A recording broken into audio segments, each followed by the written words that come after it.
$50 worth of real beef, chicken, fruits, and vegetables, included absolutely free. And this kit isn't just about surviving. It's built to keep you strong, delivering 2,500 calories a day. That's 1,000 calories more per day than other emergency kits on the market. Whether it's a long-term outage, a short-term crisis, or just a little peace of mind, this food is ready when you need it. It stays fresh for up to 25 years and ships fast and discreetly from MyPatriotSupply.com. This is an unprecedented offer, and it won't come around twice. Take control of your family's future while you still can. Visit MyPatriotSupply.com now. That's MyPatriotSupply.com, America's leader in emergency preparedness. Are you having trouble hearing? Hearing loss can devastate the quality of your life. Now, there's an affordable fix for you or your loved one. Rated the best hearing aids of 2025 by Forbes Health, Audion Hearing has the highest quality hearing aids at the lowest prices, starting at just $98 a pair. I actually like them better than my old $5,000 hearing aids. I could not believe how my hearing and life changed. Join over 1 million happy customers by going to audionhearing.com. That's AUDIEN hearing.com.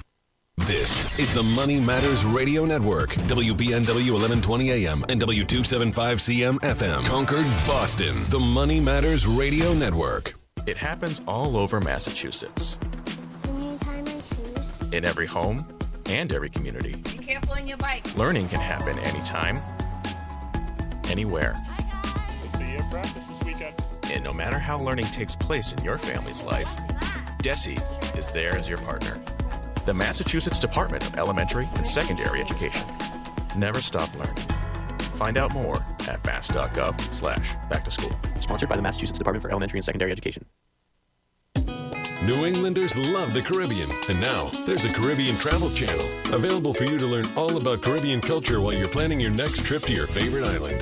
The TravelShareIt.com marketplace is loaded with information about the arts, festivals, food, and music throughout the Caribbean, and is an interactive website featuring daily travel deals to any island of your choice. Book your next Caribbean vacation on the most comprehensive travel channel for the islands, TravelShareIt.com. That's TravelShareIt.com.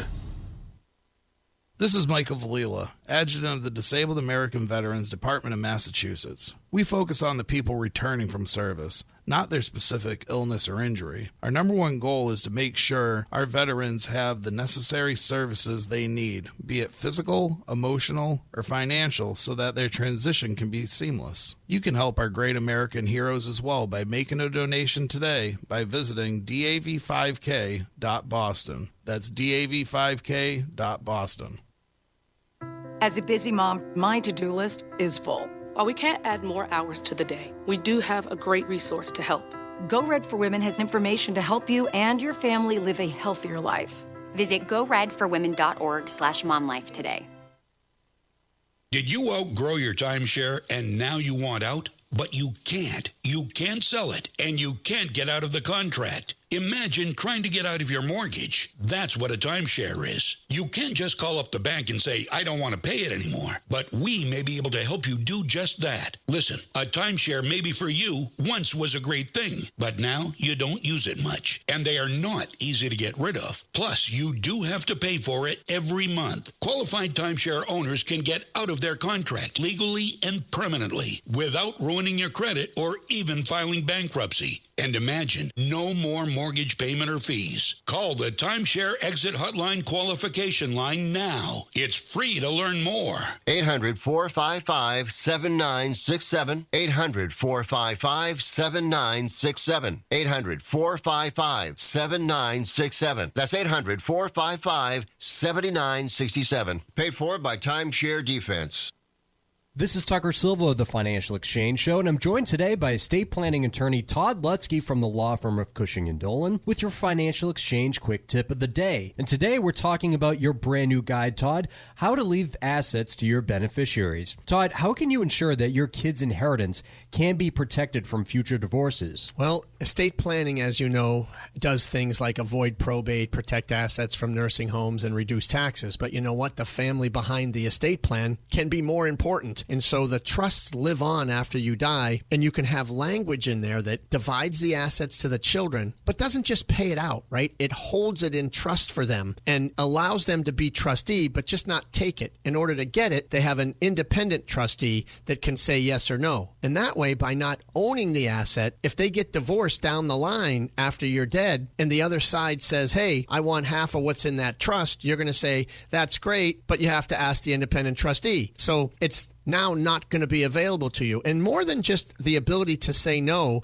it's the fact that you don't own it. So if you don't own it, it's not a marital asset to begin with, so it should not be even subject to the divorce. So learning how your trust works after you die can oftentimes be more important than when you're living, and it does more for you after you die than when you're living sometimes. The estate planning experts at Cushing & Dolan have been helping families like yours for more than 30 years, and they've written a brand new guide called How to Leave Assets to Your Beneficiaries. To get your free copy of this comprehensive guide that will help you determine the best way to leave assets to your family, simply call 866-848-5699. That's 866-848-5699, or you can request it from their website, legalexchangeshow.com. The proceeding was paid for, and the views expressed are solely those of Cushing & Dolan. Cushing & Dolan and or Armstrong Advisory may contact you offering legal or investment services. Cushing and Armstrong do not endorse each other and are not affiliated.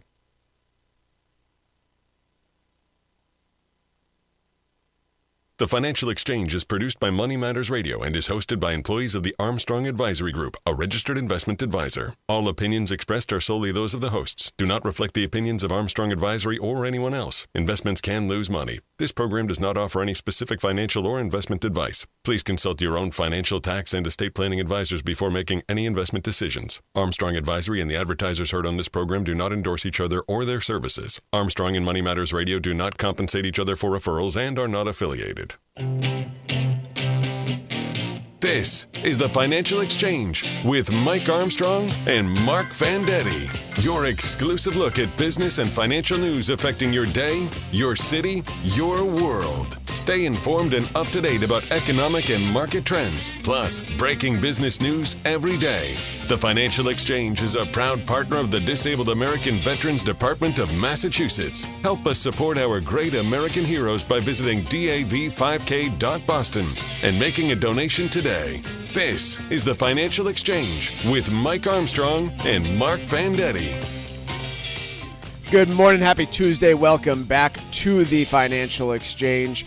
We're going to have a show here that is, I think, primarily focused on two main items. One would be trade with China. The other would be signs of recession that continue to perk up, and whether they be the official signs or rather conversations like the one I had yesterday with a client who was over at the Chestnut Hill Mall and then went out to dinner and, felt like they were in some sort of zombie apocalypse movie because there's nobody around. What are you complaining about? You get right in, you find a parking No, they were spot. quite happy with the situation, but also great. quite concerned about what it might mean, which is fair. That's unsettling. We have earnings that are continuing on. Johnson & Johnson, Bank of America, Citigroup all reported earnings prior to the bell this morning. Tomorrow we will hear from ASML, Abbott Labs, and then Thursday we'll be hearing from Taiwan Semi, United Health, as well as Netflix, who wants to become a $1 trillion company, which, who does it? I want to lose 15 pounds and grow 6 inches, but we'll see. In any case, we're starting off with the China trade situation. And to set the groundwork first, I think it's important to contextualize the point that's been made over and over, by myself included, of the fact that China is heavily dependent on U.S. consumers. Their factory capacity and exports go, a large portion of them, to the United States, and that is absolutely the case. According to data from 2023 that I have here, approximately 1 in 7 of Chinese manufactured goods, when you look at the dollars spent anyway, went to the United States. 22% of Chinese-made consumer electronics, 19% of home appliances, 17% of textiles and clothing. Those are the top 3 in terms of exports to the United States. But a large portion of that Chinese manufacturing capacity goes to the U.S. And so I think many people logically concluded, well, China is a little bit more reliant on us than we are on them. And that argument may still hold true.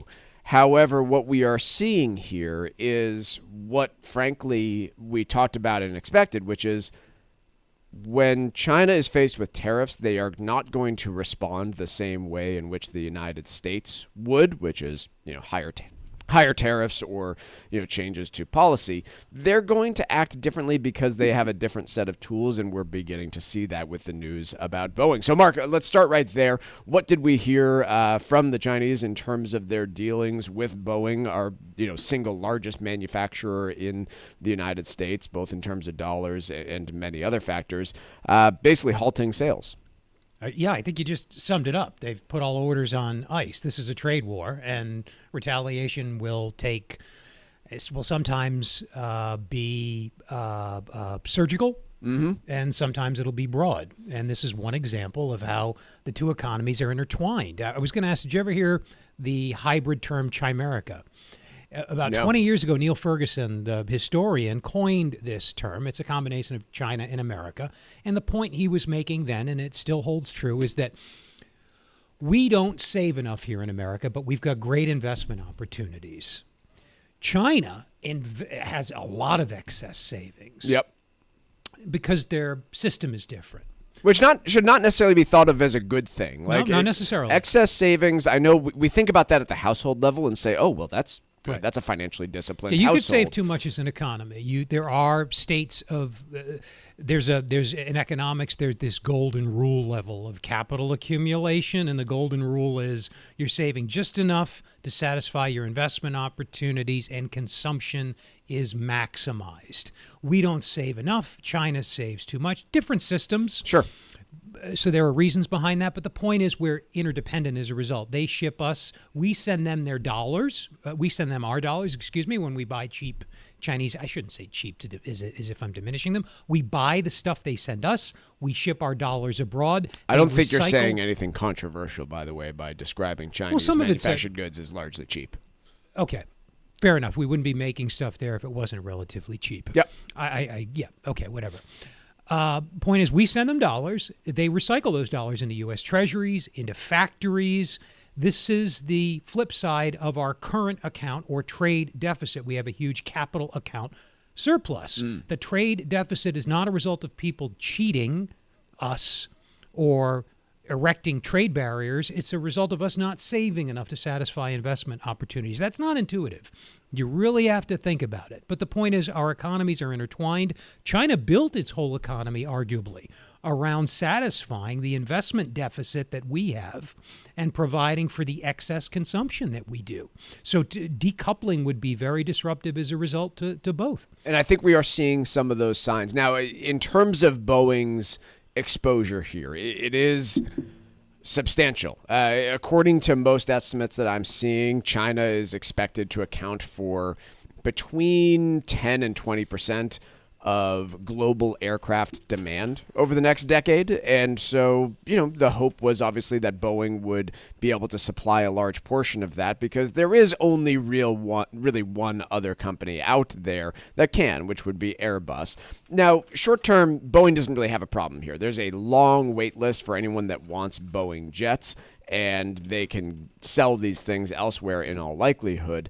Long term, yeah, if China disappears as a buyer of American-made aircraft and aircraft supplies, yeah, you've got a bit of a problem here. I don't know how practical that is, probably not terribly, but it would be a massive problem for an already beleaguered Boeing. The other area that we covered briefly yesterday that China seems to be hitting in ways that are not exactly what we would anticipate, and should be anticipated, but not in the way that we would handle it, is the rare earth materials that they have now put in new restrictions on. So China is, in many cases, the sole miner of many of these types of materials, magnet materials, and other types of things that go into everything from electric vehicle batteries to weapons systems.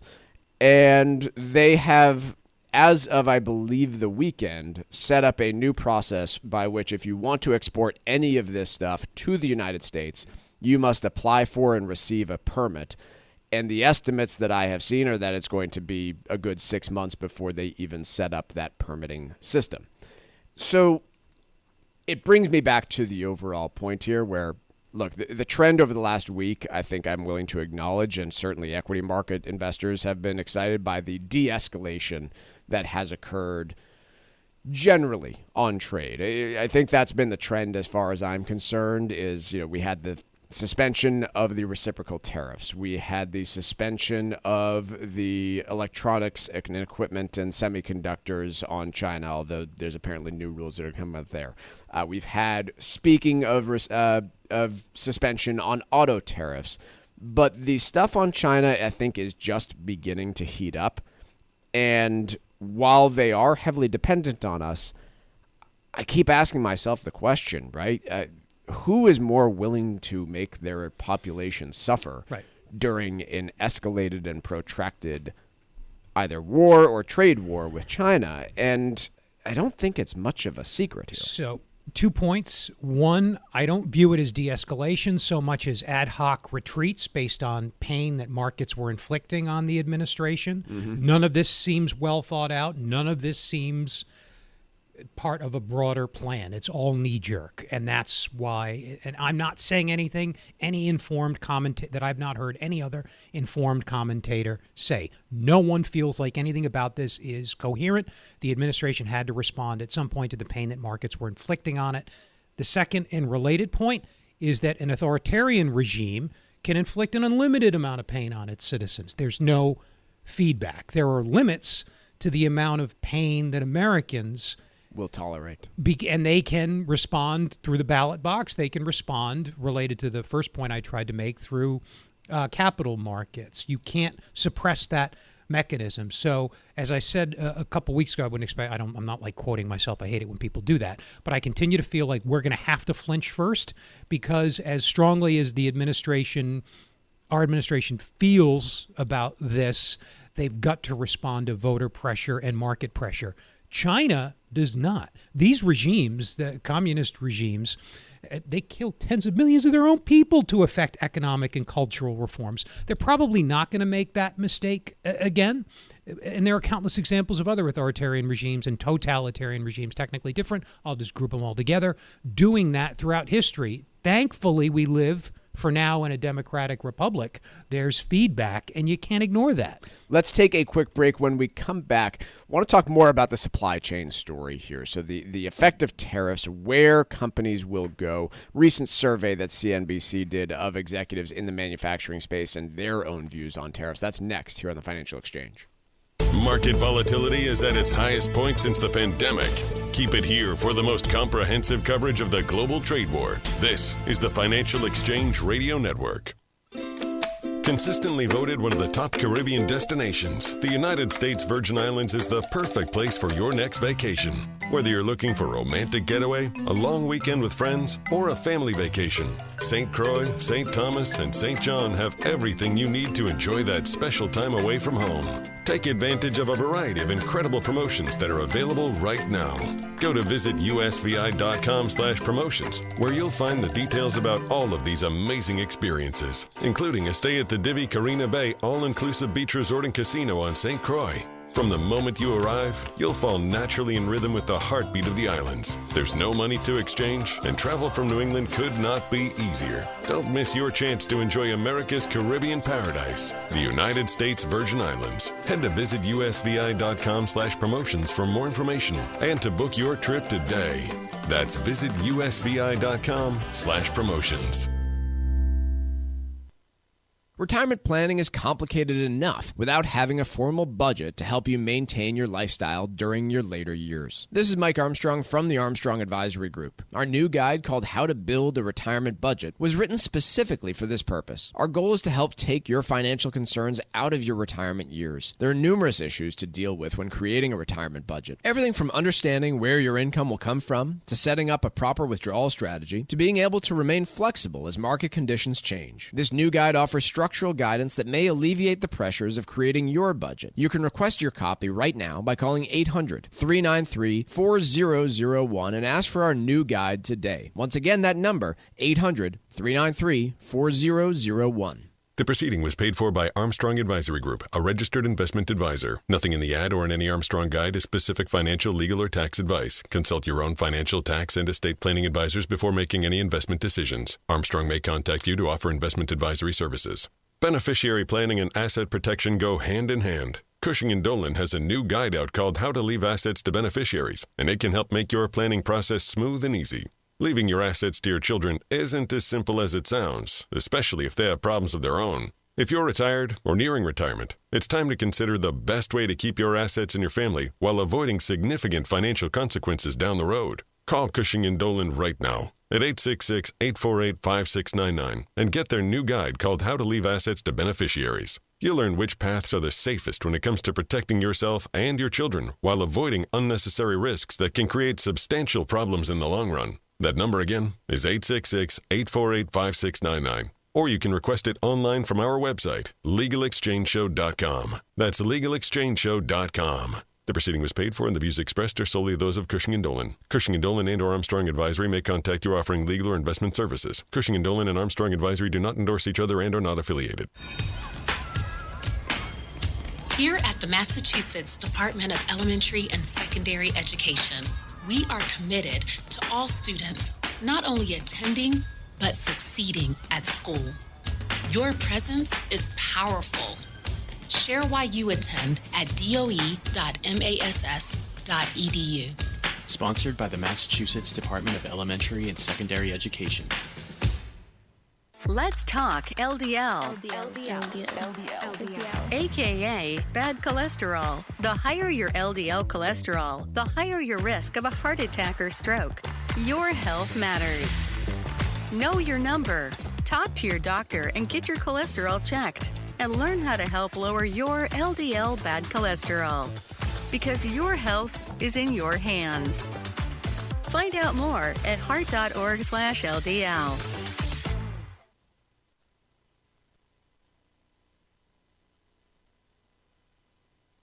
Breaking business and financial news first throughout the day. Only here on the Financial Exchange Radio Network.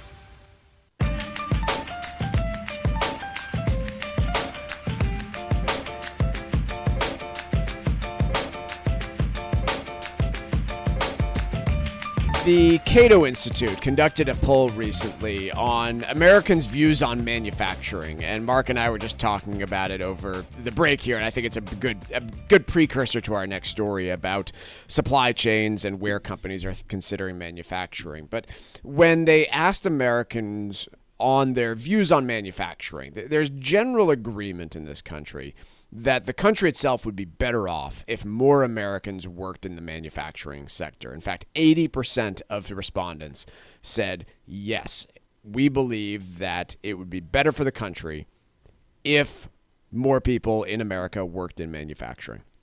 However, when you asked those same respondents, only 25% of them stated that they would personally be better off in a factory instead of their current work, which is not surprising, I don't think, but speaks to, I think, the huge problem that we are going to have with any sort of reshoring of manufacturing jobs in this country, which is vast majority of people, according to these polls, even when they think, yeah, it'd be better for the country if we did this, vast majority don't want to work in the sector. In any case, CNBC conducted another survey of global... Can I make one point about that, yeah, Mike? please. It's because it's about wages, not... Look, first of all, anybody who's done both knows you can't toggle over to your favorite website when you're in a manufacturing job. If you take your eyes off the machine or off the product you're working on, you get cut. Somebody else gets hurt. In the summer, it's hot. It's just generally really tough work. That's why these people are out in their mid-50s for the most part. It's hard on your body. It's hard on your eyes as you get older. These are tough. Manufacturing jobs are generally tough jobs. As anybody who's done both manufacturing and an office job knows, it is no contest. That we're not focused instead on wages and on infusing people with the human capital, the skills necessary to earn higher wages, and instead focused on restoring the economy of the 1950s or something, is just baffling. So when CNBC conducted a survey, they did a supply chain survey, and they went out and they talked to companies that are doing manufacturing across the globe, specifically asking about bringing supply chains back to the United States. Over half of those surveyed said that cost was the top reason for saying they would not be reshoring their products. 21% said that it would be significantly, 21% did say that it would be lower to manufacture in the United States, but vast majority of respondents saying no, it would be more expensive. Taken together, the majority of respondents estimated that the price tag of building a new domestic supply chain would be at least double the current costs. And more thought that it would be more than double. 47% actually said it would be more than double, but at least half said it would be double or more the current cost of manufacturing, which brings me back to one general conclusion. If your goal is to reshore a whole bunch of manufacturing jobs, you are going to have to stick with those reciprocal tariffs that the president proposed. Maybe different looking, but a 10% global tariff in and of itself will not be nearly enough to incentivize companies to bring manufacturing back to the United States. And 150% on China won't be enough, because instead a company will say, look, it's double the cost if I bring that job back to the United States and I can avoid that 10% tariff. But it's only about 20% the cost if I go to Vietnam instead. And so we are left with this same point here, which is, what is the purpose of the tariffs? If it is, we want to vastly expand the level of manufacturing that needs to happen in the United States, then the incentives that are going to need to be in place, whether it's the carrot or the stick approach, take your choice. Either way, it's going to be costly. It's going to need to be significant, and we saw how markets reacted to that significant approach when it was in place up until Wednesday of last week. So I continue to think the administration is between a rock and a hard place on this overall policy. But then again, I don't know that the actual end goal is to bring all these manufacturing jobs back to the United States, because I think there are a bunch of really impractical realities when it comes to that. I don't think people realize how unappealing some of the manufacturing job. I kind of made this point in my last comment, but I'll give you a specific example. Auto workers in some southern states, I think this example comes from Alabama, but I don't have to pick on anyone in particular. They happen to be non-unionized. They make entry-level jobs $14-15 an hour. A worker in McDonald's in Massachusetts makes more than that. It's not. Also, I'll say again, it shouldn't be about where you work. It should be about how much you make. Benefits, so everything, total comp, and I guess about prospects and, say, self-worth and stuff like that. This focus on jobs that result in physical output is misguided, plus for reasons you cite, probably not realistic. Unless you are willing to wall off your economy from the rest of the world indefinitely, you could try that. The Soviets did it. There was no Great Depression there. There were other countries in which there was no Great Depression. That's a bit of a tangent. I don't want to get into it. But anyway, that's one way to smooth your economy out. But, of course, their economy stopped growing by roughly the 1960s. Yep. So, look, there are plenty of impracticalities here. There are also plenty of things that I think the administration has correctly identified as a real genuine problem with the setup of our global trade system. Well, let's expand on that. What I would identify as a real problem, massive portions of the rare earth materials coming from a single country. But they are where they are. They are where they, well, no, they are globally. It's just that one country is willing to do the dirty work, and that's China. These things are all over the place. We just don't want to go dig up a bunch of residential communities in New Mexico to go find a lot of these rare earth materials and poison the water and do all the things that China is willing to do. Our semiconductor supply chain, I think, honestly, I would look at it as incredibly fragile. And you can say, oh, it's all free markets, but no, in part, it was choices that were made to say, hey, we're going to place some of the strategic stuff in Taiwan, that was the purpose and of the provide CHIPS a protection. Act, and people yawned. Yep, agreed. Drug manufacturing being largely done in China, or any portion of Americans' necessity medical equipment that needs to come into the United States, I think is open for a debate as to where, should we require some of that stuff to be done in the United States? Why do I have to pay 2-3 times as much for my generic prescription drugs, which is what's going to happen? I think at least we should have that debate. hey, China but is we're not, and he's moving ahead with. China is a strategic country that we are competing with, and do we feel comfortable with them manufacturing a large portion of our necessity drugs? Like, I think these are at least realistic conversations that we need to have and have debates around them. But to your point, the strategy from the White House does not seem to be designed to address those things. At least it wasn't initially. We will see if we get more clarity going around all this next. Quick break, Wall Street Watch coming up next.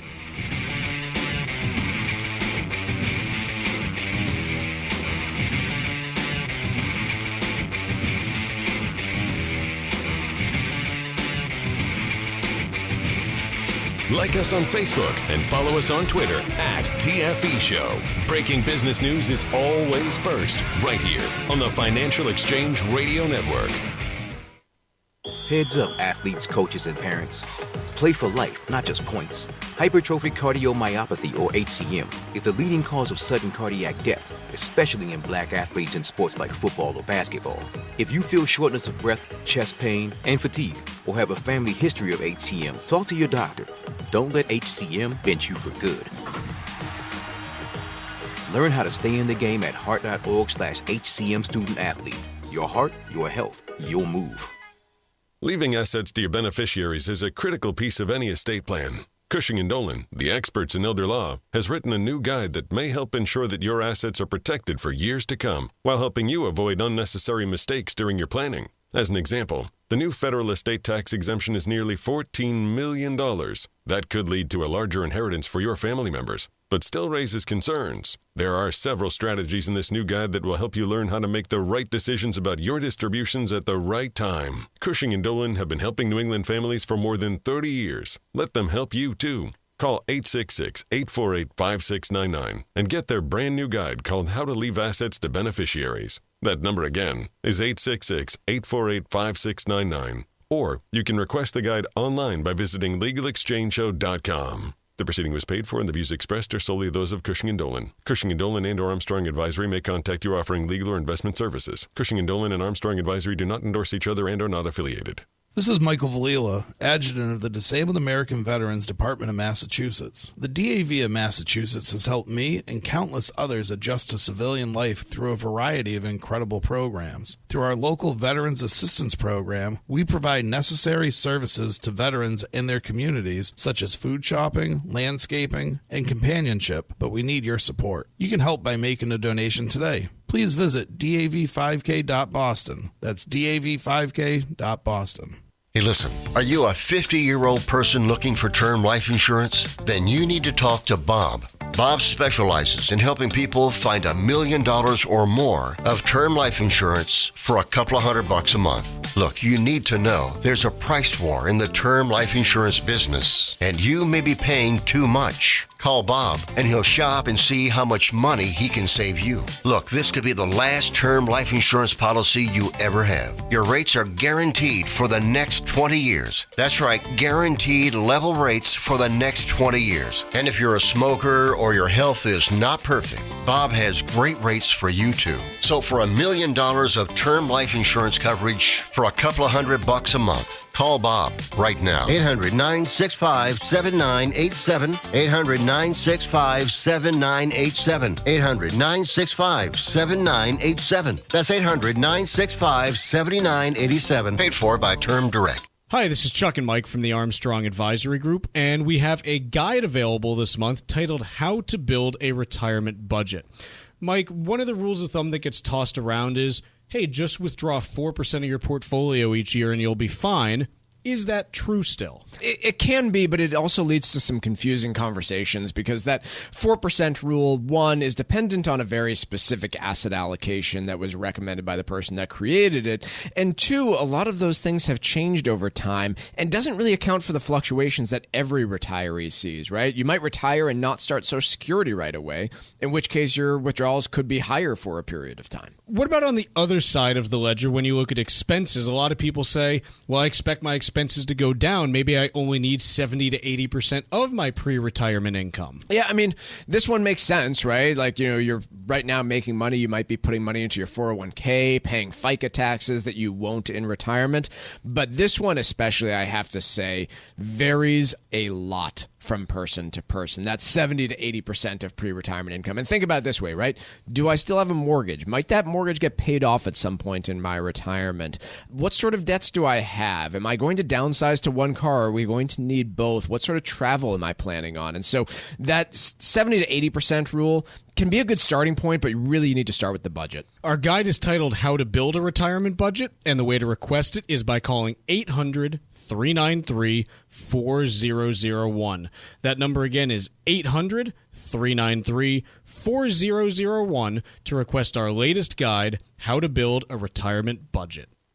The proceeding was paid for by Armstrong Advisory Group, a registered investment advisor. Nothing in the ad or in any Armstrong guide is specific financial, legal, or tax advice. Consult your own financial, tax, and estate planning advisors before making any investment decisions. Armstrong may contact you to offer investment advisory services.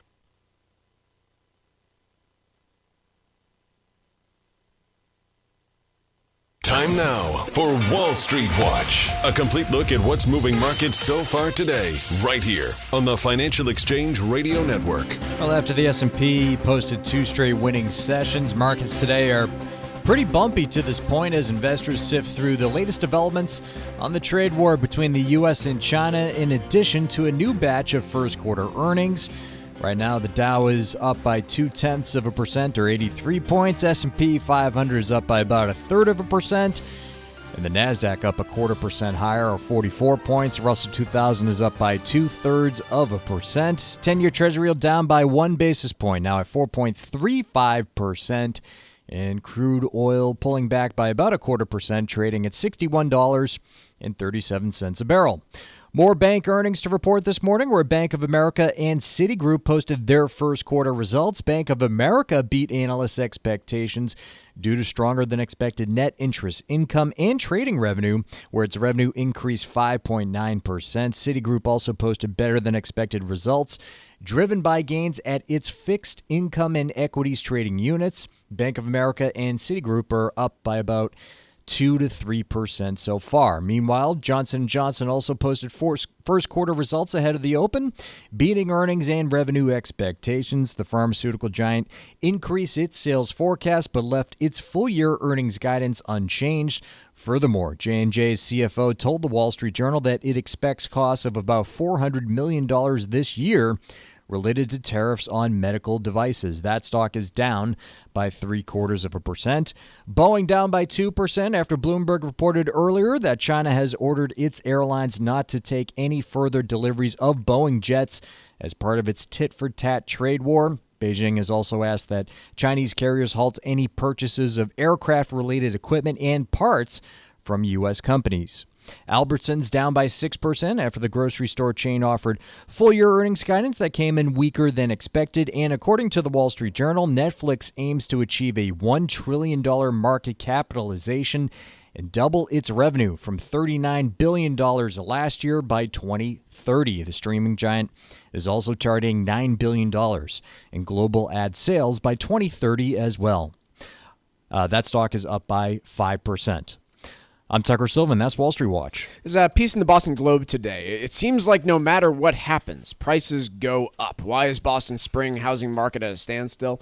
Well, very easy answer here. There's no homes for sale and mortgage rates are over 7% is my answer. But I wanted to give a little bit more context to this. So there are obviously homes for sale. There's just not that many of them. In March, according to the St. Louis Federal Reserve, in the entire state of Massachusetts, there were 6,830 properties for sale. That could be single family, that could be condo, but it's residential properties for sale according to the St. Louis Fed.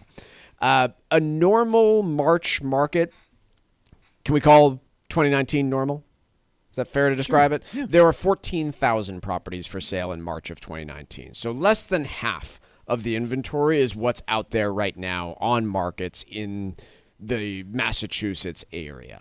I was speaking to somebody yesterday, though, who kind of grew up around here. I think they grew up in Brookline years ago, had a business around here, have since sold and moved to Florida. And they see the prices. They know how ridiculous it's gotten.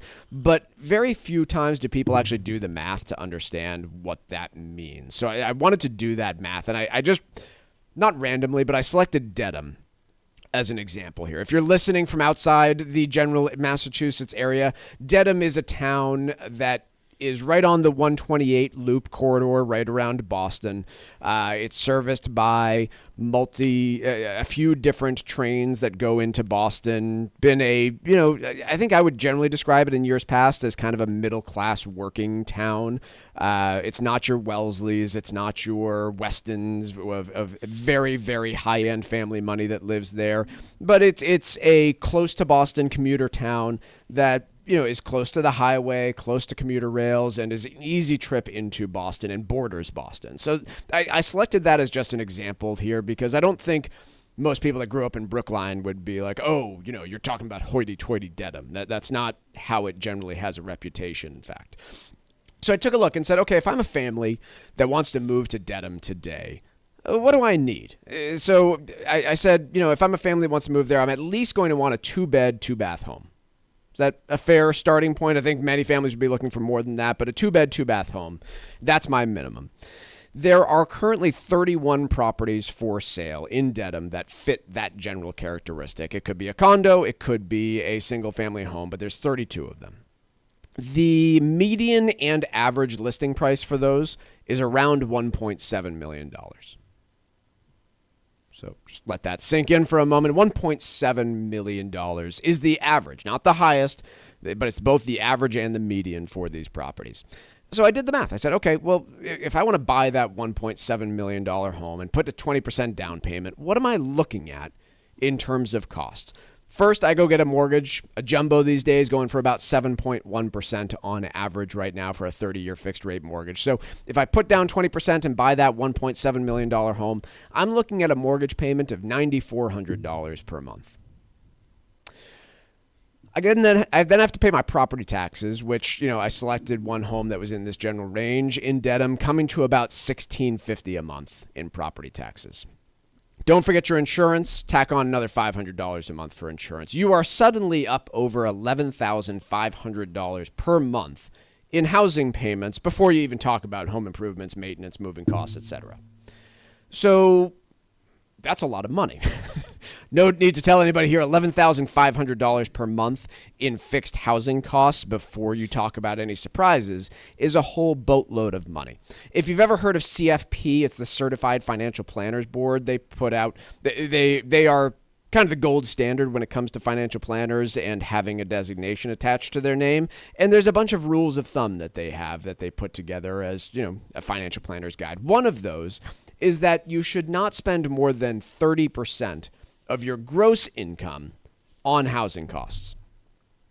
So again, I'm doing math on radio, which I know is not all that sexy, so I apologize. But again, $1.7 million home. As opposed to the usual peep show that we have here every day from 10 to noon. $1.7 million home, 20% down payment. At today's mortgage rates, you're looking at $11,500 a month, thereabouts all in for this new home in Dedham.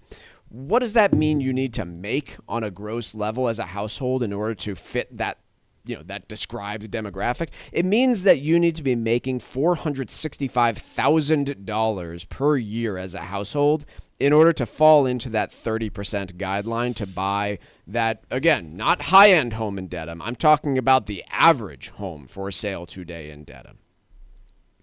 So that's the answer to my question, for the answer to the question in the Boston, greater Boston area. Now, again, I can choose Worcester. I can choose different communities here that have different housing prices. But even across the entire state of Massachusetts, the median home listing price right now is $800,000. So I think my lesson here is even if you're out in Western Mass, you're still needing to pull in a couple $100,000 of income to buy that home and fall into the kind of comfortable range of what you should be spending on housing costs according to most estimates. Assuming you need to eat meat. Yeah, assuming you need any other bills that you need to pay. So I thought that exercise was interesting because I think everyone that lives anywhere in New England knows that the housing situation around here has gotten a little bit ridiculous. But to me, doing that math of, okay, now let's back into how much you actually need to earn in this area to buy a new home in one of these communities today. How many people do you know that are pulling in $500,000 of income per household per year? And you suddenly know why the housing market is frozen here in the New England region and Boston in particular. Quick break. When we come back, bank earnings are continuing. Heard from Bank of America before the bell. We'll be covering the common threads from those bank earnings so far. That's next here on the Financial Exchange. Tariffs fears continue to grip markets. Get the latest straight from Wall Street right here on the Financial Exchange Radio Network.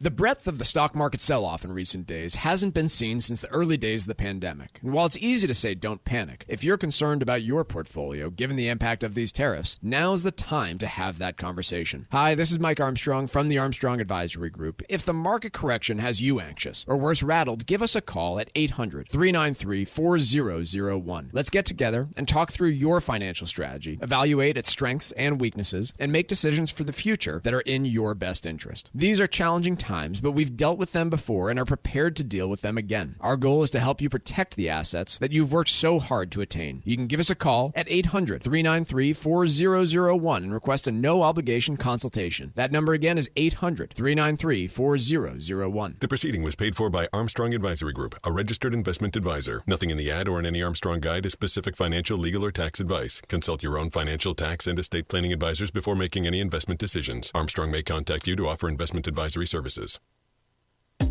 New Englanders love the Caribbean, and now there's a Caribbean travel channel available for you to learn all about Caribbean culture while you're planning your next trip to your favorite island. The TravelShareIt.com marketplace is loaded with information about the arts, festivals, food, and music throughout the Caribbean, and is an interactive website featuring daily travel deals to any island of your choice. Book your next Caribbean vacation on the most comprehensive travel channel for the islands, TravelShareIt.com. That's TravelShareIt.com.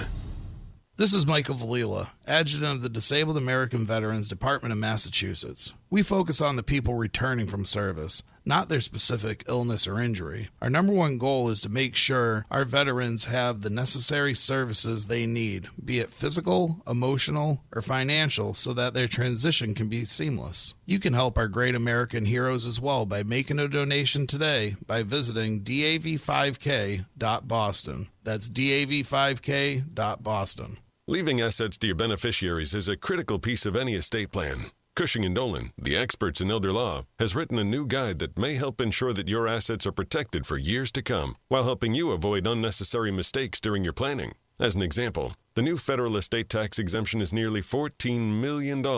That could lead to a larger inheritance for your family members, but still raises concerns. There are several strategies in this new guide that will help you learn how to make the right decisions about your distributions at the right time. Cushing & Dolan have been helping New England families for more than 30 years. Let them help you, too. Call 866-848-5699 and get their brand new guide called How to Leave Assets to Beneficiaries. That number again is 866-848-5699. Or you can request the guide online by visiting LegalExchangeShow.com. The proceeding was paid for and the views expressed are solely those of Cushing & Dolan. Cushing & Dolan and or Armstrong Advisory may contact you offering legal or investment services. Cushing & Dolan and Armstrong Advisory do not endorse each other and are not affiliated. Environmental nonprofit Ocean River Institute is working with communities to tackle climate change with nature-based solutions that feature slowing water down and building more soil with grasses and plants. Research indicates that people acting in their own neighborhoods can build an inch of soil in a year and slow sea level rise down by as much as 25%. Please visit oceanriver.org for more information on opportunities to make a difference and go the distance for savvy stewardship of a greener and bluer planet Earth. As a busy mom to 4 kids, my to-do list is full. Trying to fit in exercise, eating right, and prioritizing self-care can feel next to impossible. While we can't add more hours to the day, we do have a great resource to help.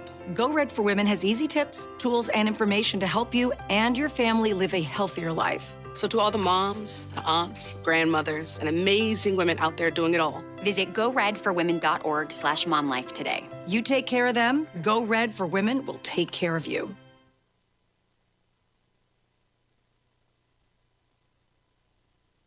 Miss any of the show?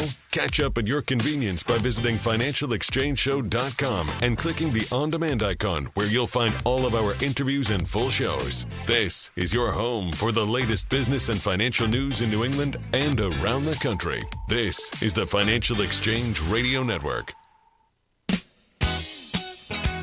The Financial Exchange is a proud partner of the Disabled American Veterans Department of Massachusetts, and you can register right now for this year's 5K at Castle Island by visiting dav5k.boston. The event will sell out again, so if you're interested in participating, now's the time to reserve your spot. Come out and help support our great American heroes by joining us for the DAV 5K. Visit dav5k.boston to register or to make a donation today. That's dav5k.boston. Mark, it's bank earnings season, and so we've had all the major executives out there talking about their most recent quarter, talking about consumer spending, trading revenue, all the above. And remember that this just goes through March 31st, so doesn't tell you much about the month of April. But occasionally when banks report earnings, they can tell you something meaningful about how those executives are thinking about the future. I distinctly remember the earnings calls back in, maybe it wasn't even earnings calls. Maybe it was just like news that broke that, hey, the big banks back in the early days of COVID were taking out these massive loan loss provisions on their balance sheets, saying basically we expect some of our loans to fail, and so therefore we're marketing as such in our accounting to account for those future failed loans. We didn't really get that in this, and I'm just wondering, is there anything in these earnings reports that indicated much to you about the larger economy? What did we see from these giant behemoth banks that now exist? Nothing I don't think that you and Chuck Zada don't talk about all the time, which is that the economy has been strong. When the economy is strong, consumers want to borrow, businesses want to borrow, banks are generally the entity that makes, that intermediates, that hooks up lenders, people who have money and make deposits with people who want to borrow money. So in a strong economic environment, that's perfect for banks. Too strong an economic environment when the Fed is raising short-term interest rates might not be, because that puts funding pressure on banks. That's happened the past couple of years. Sure. As the Fed has raised rates. That squeezes their so-called net interest margin, which is critical for most banks, as I understand it. I'm not an analyst in this sector or any sector now that I think of it. Critical to their profitability. As you already suggested, Mike, it depends on your lines of business. To what degree are you dependent on credit card Sure. loans? To what degree are you dependent, maybe more than the average, on that net interest margin? So I read this and thought, yeah, this confirms that the economy has been strong. Doesn't really give us much insight as to the outlook. Yeah, there were two takeaways from banks that I had that kind of confirmed some things that I think we already knew. During and around these earnings calls. One, pretty much every large bank and investment firm out there reported records in terms of trading volume. Oh, then there's that. I didn't even mention that. Yeah, during the last few weeks, during the announcement of these tariffs, whether it's Fidelity and Schwab, whether it's Bank of America, Merrill Lynch, JP Morgan, pretty much all of them across the board said, we've never seen the number of trades on our desks on Friday, then Monday and Tuesday of the last couple of weeks surrounding tariffs. Is your reaction to that sort of ambivalent? Like, oh, that's great for bank earnings. That's bad for, like, that is not productive economic activity. That's just people moving money around. Yep. We're all preoccupied by what's going on in finance. That's not the real economy. So I always have a kind of ambivalent I don't think that's a reaction good to that. thing. No, I don't think it is. The over-financialization of the Right. economy, that's been a theme for the past 25 years. But it does speak to the nerves that are out there. Oh, so I sure, think yeah. that's what Yeah, you yeah, could conclude yeah. about the larger No economy. question. The other story that's been consistent, whether it's Bank of America or JP Morgan, both said that credit and debit card spending rose during the most recent quarter by 4% from a year ago. So ways to read that. Could be that consumers healthy and is just spending along. Could also have been that consumers were front-running concerns about tariffs. I don't think we really have much evidence to support one versus the other, but it's definitely fair to say that the consumer did not deteriorate so much in the January through March quarter that they couldn't spend on those credit and debit cards. Yeah. So whatever conclusion you want to draw there, but overall, those were the two main ones that I took away from bank earnings, because everything else about net interest margin, I just don't think it tells me much about the broader economy as a whole. Consistently voted one of the top Caribbean destinations, the United States Virgin Islands is the perfect place for your next vacation. Whether you're looking for a romantic getaway, a long weekend with friends, or a family vacation, St. Croix, St. Thomas, and St. John have everything you need to enjoy that special time away from home. Take advantage of a variety of incredible promotions that are available right now. Go to visitusvi.com/promotions, where you'll find details about all these amazing experiences, including a stay at the Divi Carina Bay all-inclusive beach resort and casino on St. Croix. From the moment you arrive, you'll fall naturally in rhythm with the heartbeat of the islands. There's no money to exchange, and travel from New England could not be easier. Don't miss your chance to enjoy America's Caribbean paradise, the United States Virgin Islands. Head to visitusvi.com/promotions for more information and to book your trip today. That's visitusvi.com/promotions. Mark, for our listeners out there, can you give me a baseline overview of what is private equity or private credit? I know they're two different things, but if for the average listener out there who has zero experience ever being exposed to private equity, what's the idea? Sure, let's just do private equity. Sure. It is literally companies that aren't traded on NASDAQ. Public exchanges of one thank sort you. or That's another. the phrase I was looking for. So they're privately owned in most companies, and something like 70-80%, might even be more, of U.S. companies are privately owned. So it's that's it. That's it. And those owners, by the way, could be a small group of people. And if you've ever owned a company or known someone with a small business, that's a form of private equity. Or they could be owned by institutional investors through a type of partnership, a private equity investment partnership. Generally speaking, when you're talking about investing in a private equity partnership, as you described, that might go out there and buy private companies or lend, on the private credit side, lend private companies money or public companies money for that matter. You're generally committing to that fund. You're putting in a large sum of money. You're also not given much in the way of liquidity during that period. You can get of out, time. but it's costly. The point is you want to hold it for the term, which is usually 10 years. Believe it or not, you give your money to a proven investor, a so-called general partner. You are a limited partner. LPs, limited partners, give their money to GPs, general partners. The GPs make the investment. Pension funds commit tens of millions of dollars to funds run by proven GPs before they even know where it's going to go. They don't tell you in advance what they're going to buy or how they're going to invest it. They can't know. So I bring this up because I heard it theorized from somebody just last week that some of the volatility we were seeing in this person's view was related to the portion of money on the institutional side that's in private equity and private credit. So here's how it plays out. According to surveys done of, I think this was done of education institutions, endowments, the exposure to private equity compared to the 2008 timeframe went from somewhere in the mid-teens to the high 30s today. Yep. The idea that he put out there was, look, when you are the manager of, let's say, Harvard's endowment, since they're in the news anyway recently, and you see a bunch of stuff going on in markets and maybe you have to sell something just to pay your bills, when you have more in the way of private equity exposure, you're left with a limited choice of things to actually sell during a downturn and therefore drives more volatility. That doesn't hold water to me because they don't react that quickly. They've got short-term, as you would advise a client, hey, if you need money in the next year or two, you put it in a short-term bucket that's going to be money good. You don't want it invested in riskier stuff like equities. They plan similarly. There might be something to that. I haven't looked at the study that this person may have been referring to, but off the top of my head, I'd say that doesn't really sound plausible. Tough time to buy it. Let's take a quick break. When we come back, second hour of the Financial Exchange, a lot more to cover, including the continued fall of the dollar. That's next here on the Financial Exchange.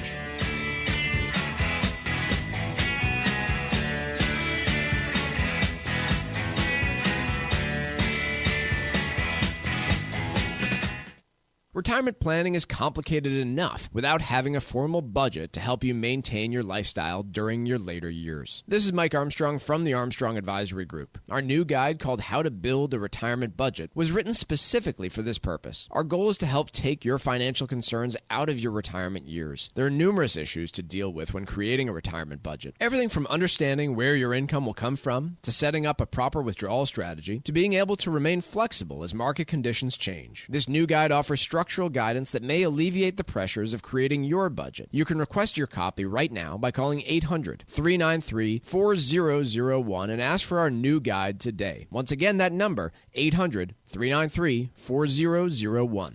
The proceeding was paid for by Armstrong Advisory Group, a registered investment advisor. Nothing in the ad or in any Armstrong guide is specific financial, legal, or tax advice. Consult your own financial, tax, and estate planning advisors before making any investment decisions. Armstrong may contact you to offer investment advisory services. It happens all over Massachusetts.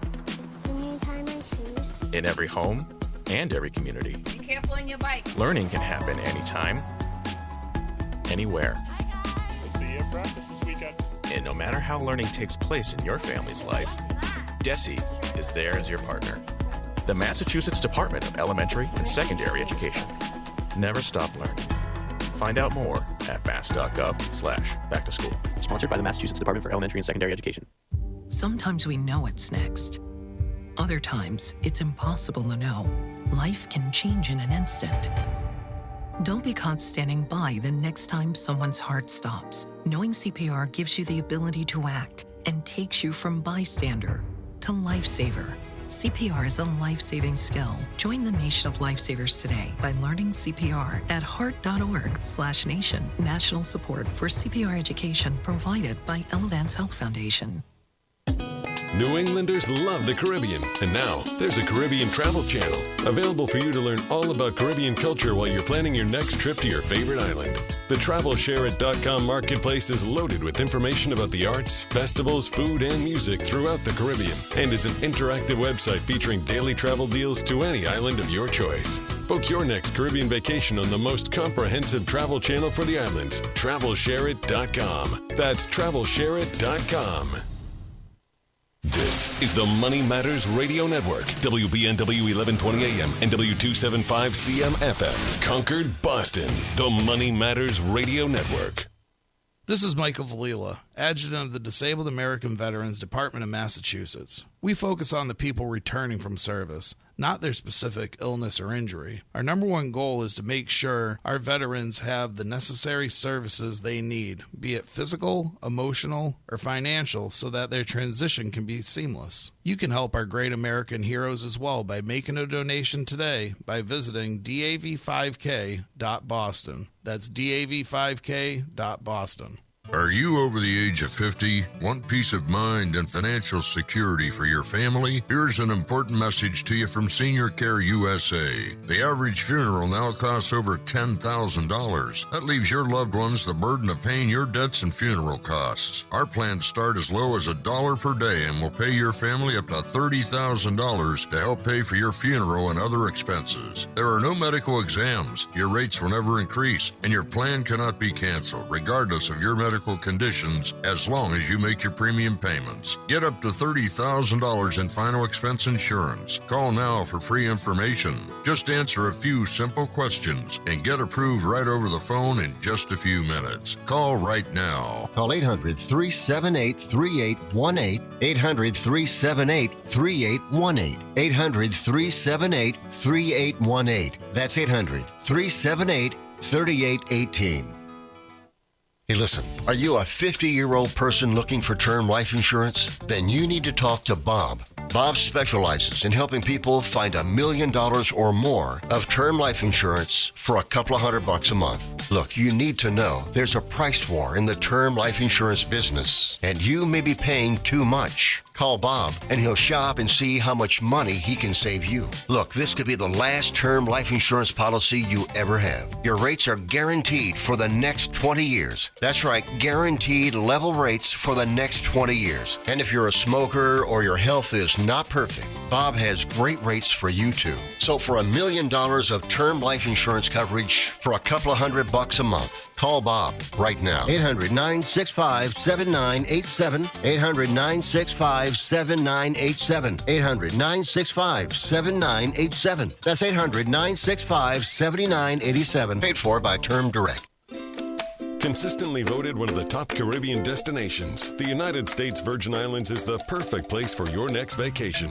Whether you're looking for a romantic getaway, a long weekend with friends, or a family vacation, St. Croix, St. Thomas, and St. John have everything you need to enjoy that special time away from home. Take advantage of a variety of incredible promotions that are available right now.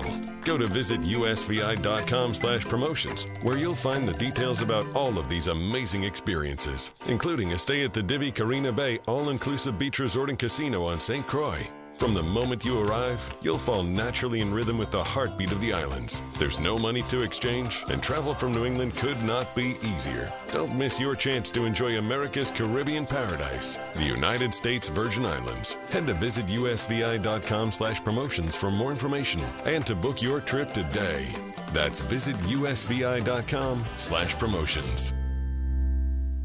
This is Tucker Silva of the Financial Exchange Show, and I'm joined today by estate planning attorney Todd Lutzke from the law firm of Cushing & Dolan with your Financial Exchange Quick Tip of the Day. And today we're talking about your brand new guide, Todd, how to leave assets to your beneficiaries. Todd, why can't you just add your kids to your accounts or to your house deed? Well, you can. It's just not a good idea. So people who do that understand with an account, right, you can put a joint name on the account. Now, that doesn't actually complete the gift because you actually have to take the money out and then the gift is complete. But when you set it up, yeah, the asset would avoid probate. But if something happens to the child, it's going to be, available. Half the asset would be subject to the children's creditor. So you don't want that. And secondly, if you only put one kid on the deed, you've likely disinherited the other kids. So it's not really good planning overall. Whereas if you put the house in the kid's name, now you've actually made a completed gift of half the house and would need to file a gift tax return, number one. Number two, of course, it's exposed to the child's creditors and, yes, divorces. You could find yourself at some point owning half your house with an ex-in-law. Not sure that's a good way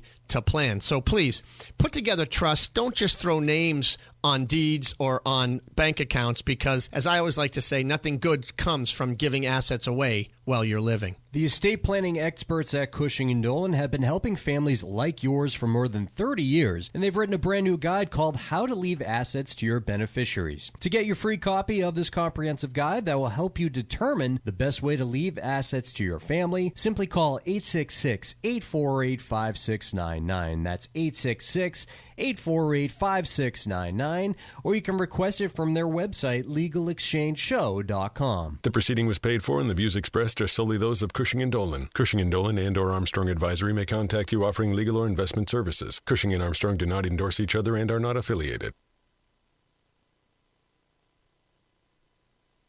The Financial Exchange is produced by Money Matters Radio and is hosted by employees of the Armstrong Advisory Group, a registered investment advisor. All opinions expressed are solely those of the hosts, do not reflect the opinions of Armstrong Advisory or anyone else. Investments can lose money. This program does not offer any specific financial or investment advice. Please consult your own financial, tax, and estate planning advisors before making any investment decisions. Armstrong Advisory and the advertisers heard on this program do not endorse each other or their services. Armstrong and Money Matters Radio do not compensate each other for referrals and are not affiliated.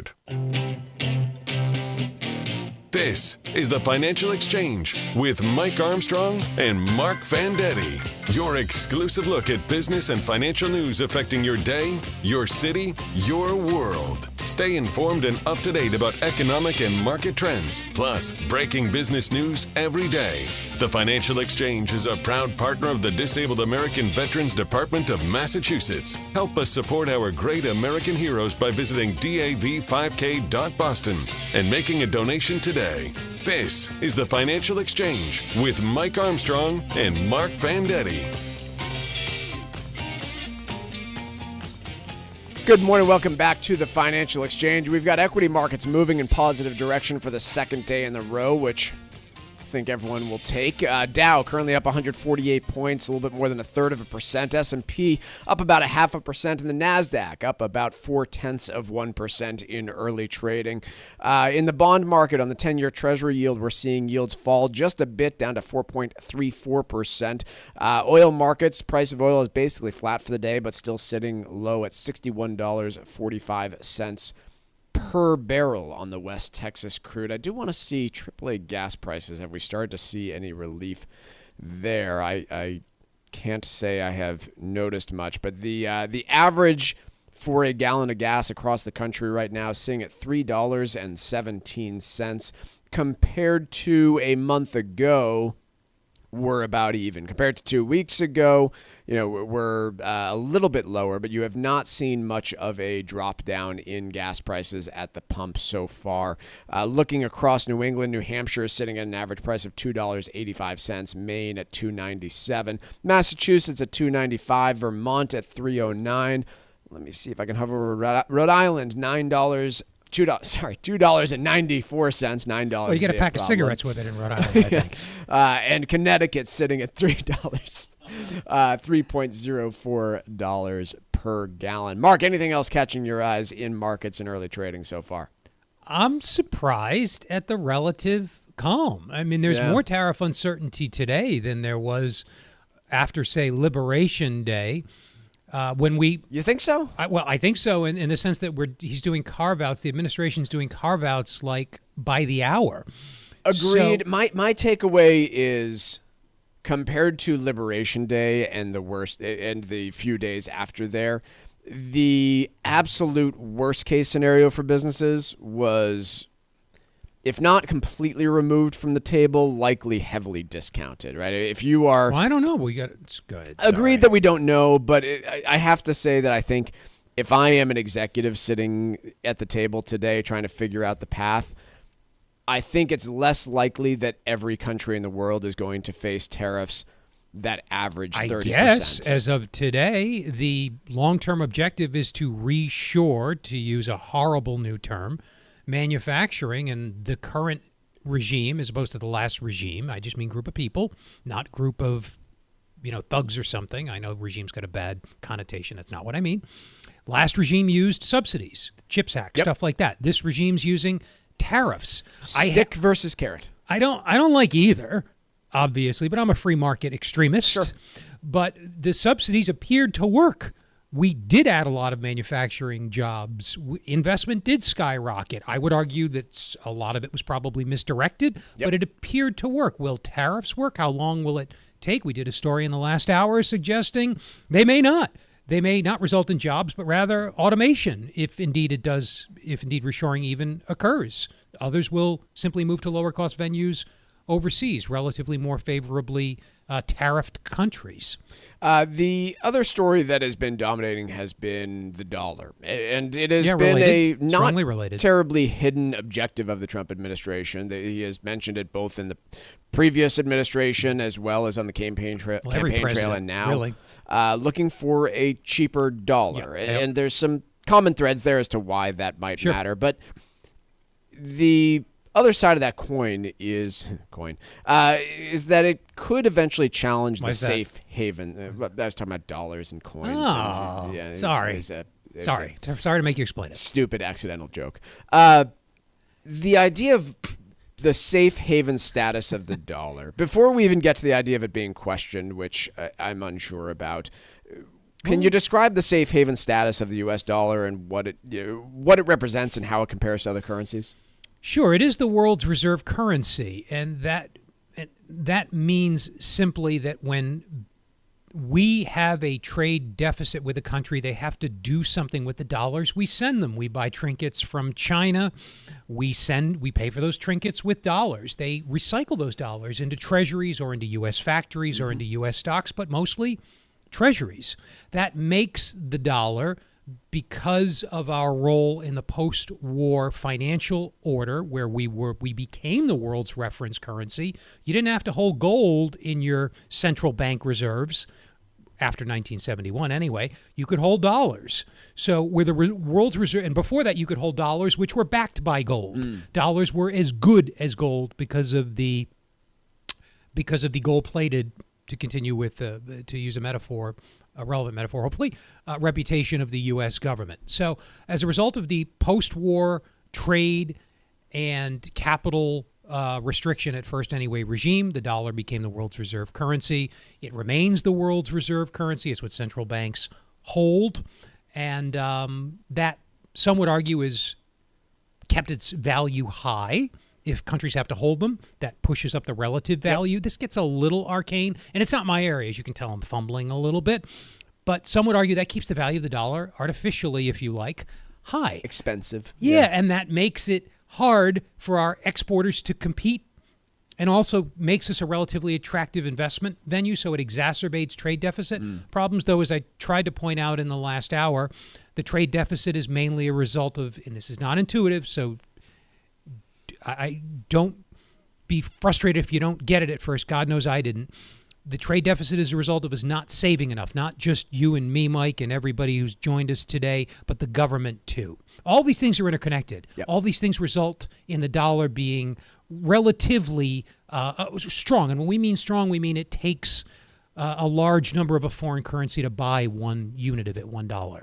So there's some things that we can debate. Others that we can't. The dollar has weakened recently against baskets of other currencies. So it takes fewer UK pounds or euros to buy a dollar. Yeah, that's what that means. Put simply, I'm just trying to explain it. Also, put simply, back in January, a dollar would buy you 98 cents in euros, basically at par. Today, it's 88 cents. Right. So you've seen a drop. To buy more dollars €1. to buy €1 is the answer there. Right. The question that I have, and the New York Times has this piece here today, is this depreciation that we are seeing a questioning of the safe haven status, a questioning of the norm of, hey, the dollar is the place that we flee to when times are tough. We buy treasuries when things are in turmoil. We need dollars to conduct trade. Is it a questioning of that safe haven status?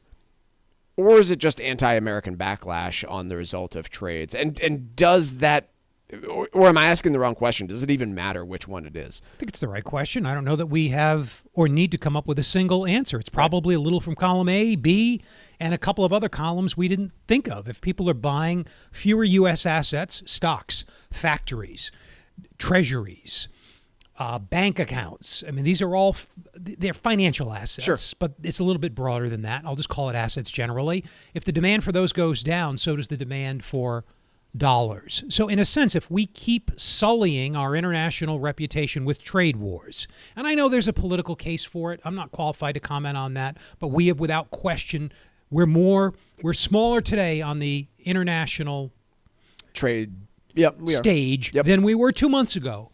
We are riskier in a sense. So if foreign central banks and foreign investors generally want to hedge against that risk, they would be diversifying out of dollars. Now, that makes U.S. assets relatively less attractive and pushes up our entry. All these things interact, as you've probably sensed. It sounds all fragmented and probably not coherent the first time you hear it, but all these things are interconnected.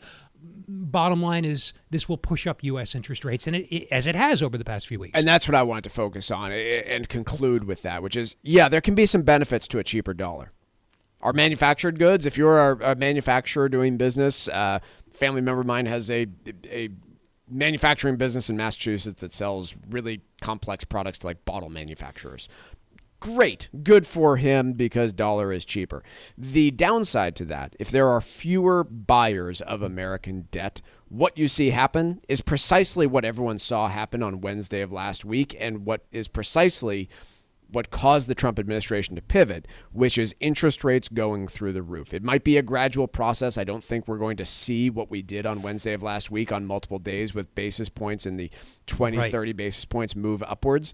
But that long, steady slog, if foreign buyers of U.S. debt start to disappear, means that the U.S. cannot finance its 6% deficits at a cheap interest rate. It means that it would be tougher for that to happen, meaning government spending might need to come in, taxes might need to go up. A number of things could need to change out of necessity to make that whole situation work. You're nodding your head that you agree with me, but I feel like it's because you sense we're out of time. We're not out of time. I wanted to make a point about the the engineered, the coordinated devaluation of the dollar in the mid-1980s. Dollar got really expensive in the early 1980s. We were running big budget deficits.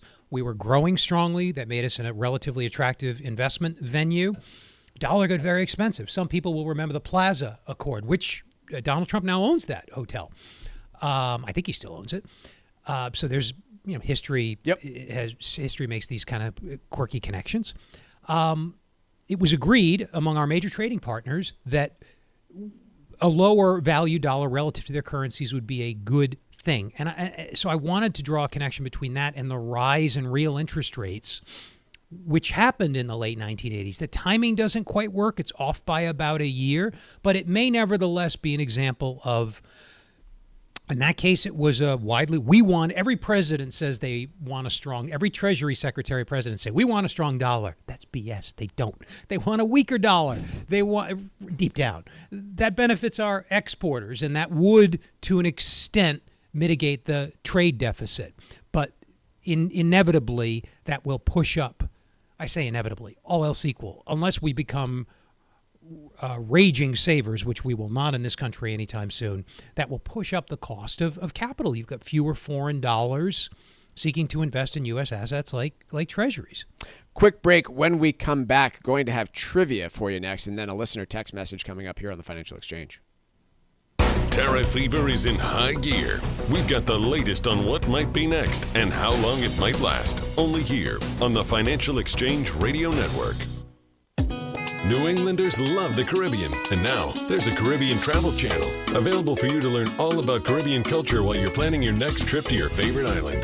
The TravelShareIt.com marketplace is loaded with information about the arts, festivals, food, and music throughout the Caribbean, and is an interactive website featuring daily travel deals to any island of your choice. Book your next Caribbean vacation on the most comprehensive travel channel for the islands, TravelShareIt.com. That's TravelShareIt.com.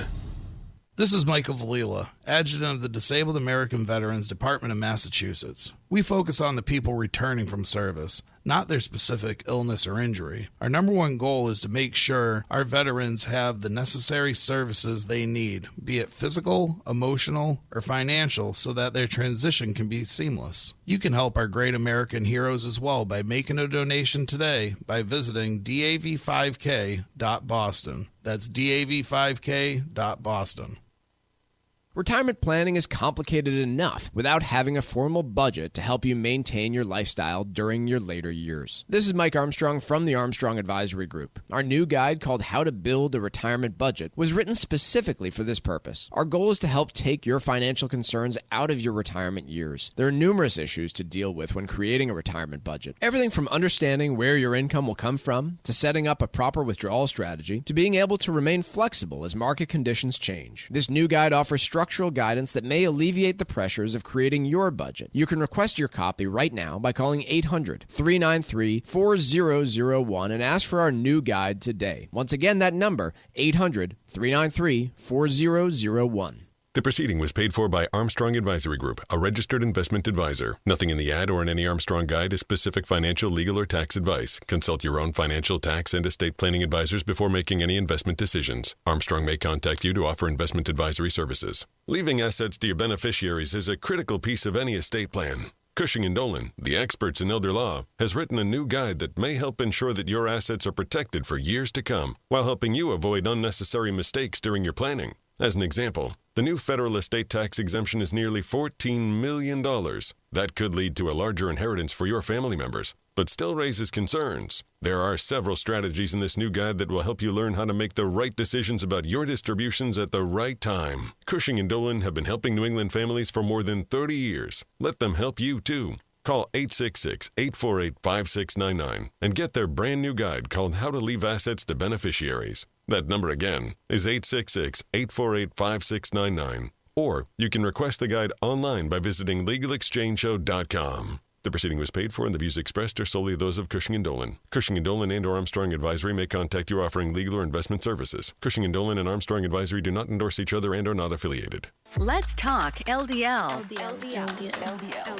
AKA bad cholesterol. The higher your LDL cholesterol, the higher your risk of a heart attack or stroke. Your health matters. Know your number. Talk to your doctor and get your cholesterol checked. And learn how to help lower your LDL bad cholesterol. Because your health is in your hands.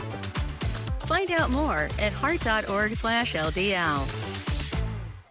Cardiovascular disease is the #1 killer of women, taking the lives of 1 in 3. That's more than all forms of cancer combined. For too long, heart disease and stroke have taken the lives of the women we love. But we're not giving up because we have something better, stronger, more powerful. We have each other. When we come together and go red, the more power we have against our greatest health threat. Visit GoRedForWomen.org today to learn more.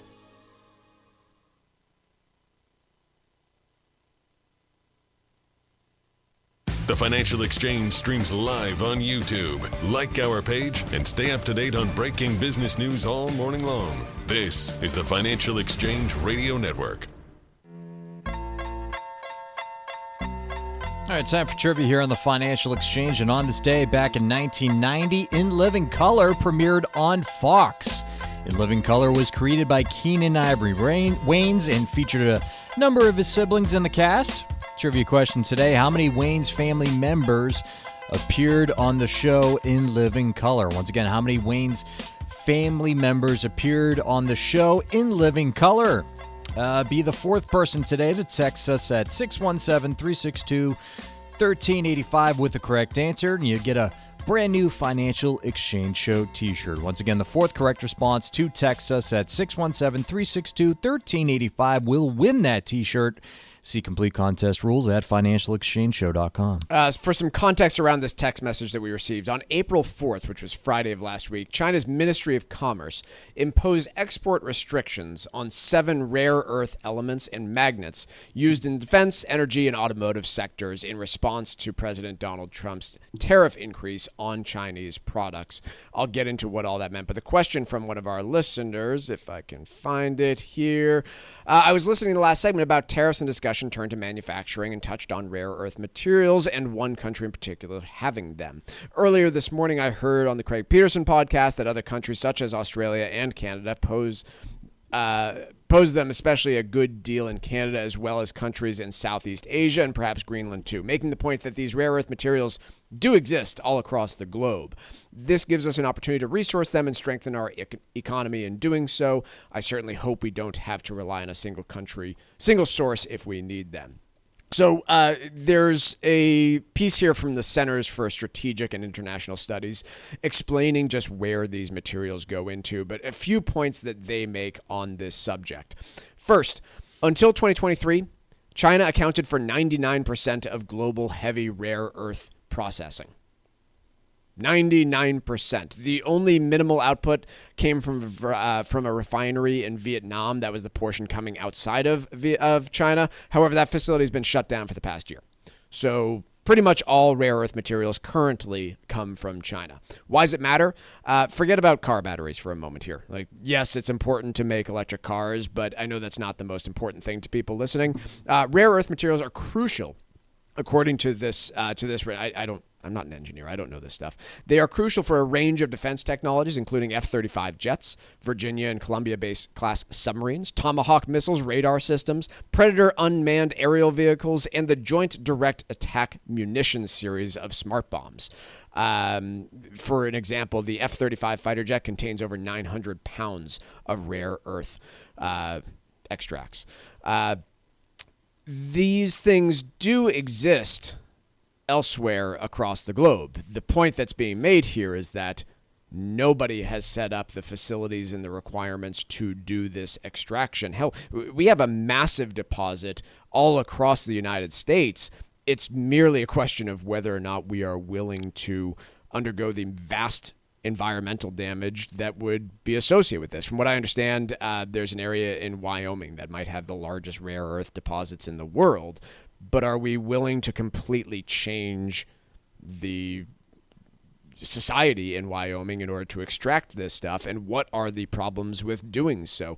As an example here, Harvard took a look back in 2021 at some of the externalities from this type of environmental damage. When they look at every ton of rare earth material that's produced, the mining process yields 13 kilograms of dust, 9,600 to 12,000 cubic meters of waste gas, 75 cubic meters of waste water, and 1 ton of radioactive residue.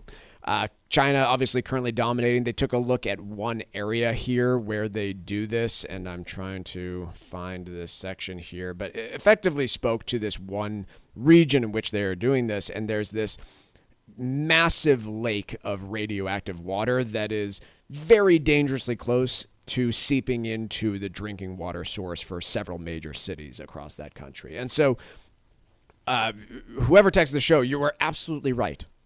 These things exist everywhere.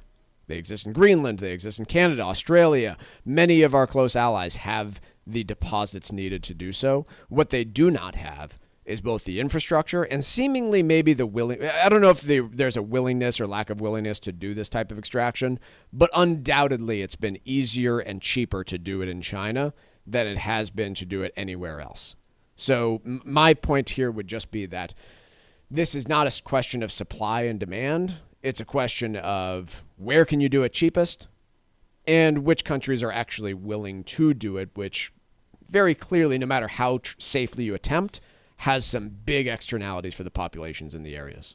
Mm-hmm. Yeah, that's probably true. That producers seeking out the lowest cost source is probably true of just about anything. Sure.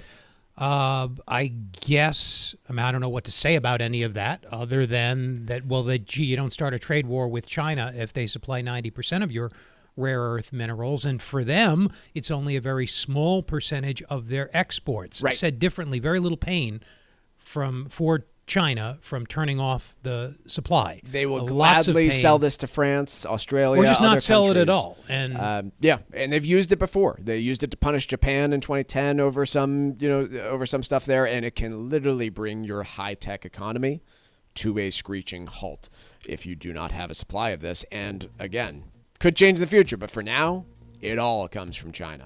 Quick break. We're going to have the trivia winner next here on the Financial Exchange.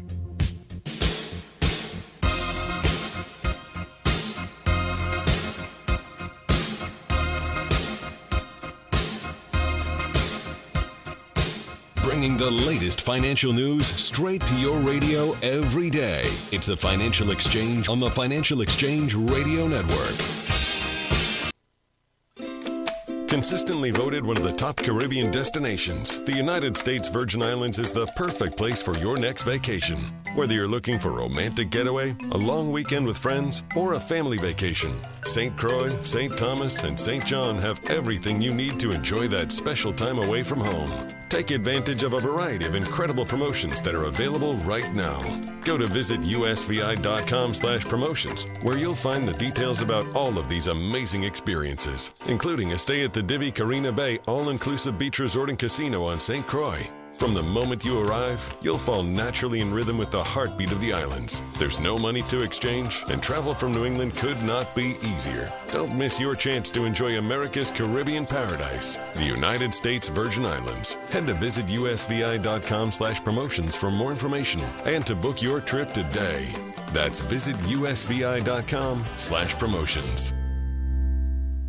Did you outgrow your timeshare and now you want out? But you can't. You can't sell it, and you can't get out of the contract. Imagine trying to get out of your mortgage. That's what a timeshare is. You can't just call up the bank and say, I don't want to pay it anymore. But we may be able to help you do just that. Listen, a timeshare maybe for you once was a great thing, but now you don't use it much, and they are not easy to get rid of. Plus, you do have to pay for it every month. Qualified timeshare owners can get out of their contract legally and permanently without ruining your credit or even filing bankruptcy. And imagine no more mortgage payment or fees. Call the Timeshare Exit Hotline qualification line now. It's free to learn more. 800-455-7967. 800-455-7967. 800-455-7967. That's 800-455-7967. Paid for by Timeshare Defense. It happens all over Massachusetts. Can you tie my shoes? In every home and every community. Be careful on your bike. Learning can happen anytime, anywhere. We'll see you at practice this weekend.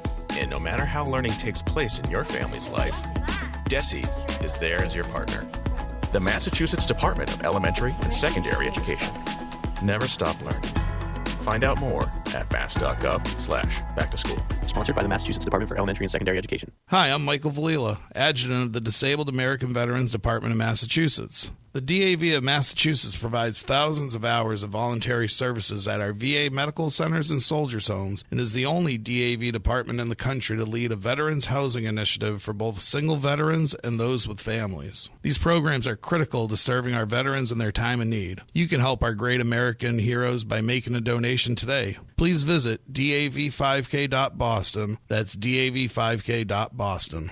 Hi, it's Chuck and Mike from the Armstrong Advisory Group, and we have a guide available this month titled How to Build a Retirement Budget. Mike, one of the issues that we've seen for retirees in the last several years is significantly higher home insurance premiums and property taxes going up as well.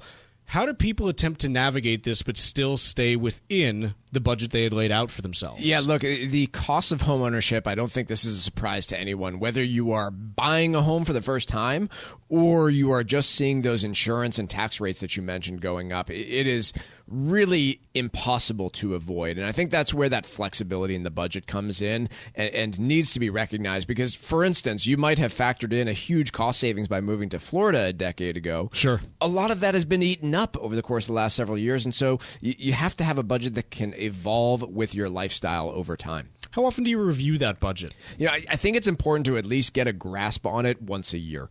And you can really see costs fluctuate a lot during those periods of time. But those flexibility points are really important because you have to account for inflation, and different things inflate at different rates. So, for example, you might see that your costs of health care rise dramatically in your later years, both because you need more of it and because healthcare costs inflate faster than other types of costs. And you have to build those into the budget, even though you might be paying nothing for them today. This month, our guide is titled How to Build a Retirement Budget, and the way to request it is by calling 800-393-4001.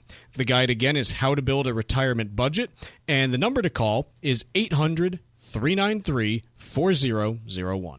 The proceeding was paid for by Armstrong Advisory Group, a registered investment advisor. Nothing in the ad or in any Armstrong guide is specific financial, legal, or tax advice. Consult your own financial, tax, and estate planning advisors before making any investment decisions. Armstrong may contact you to offer investment advisory services.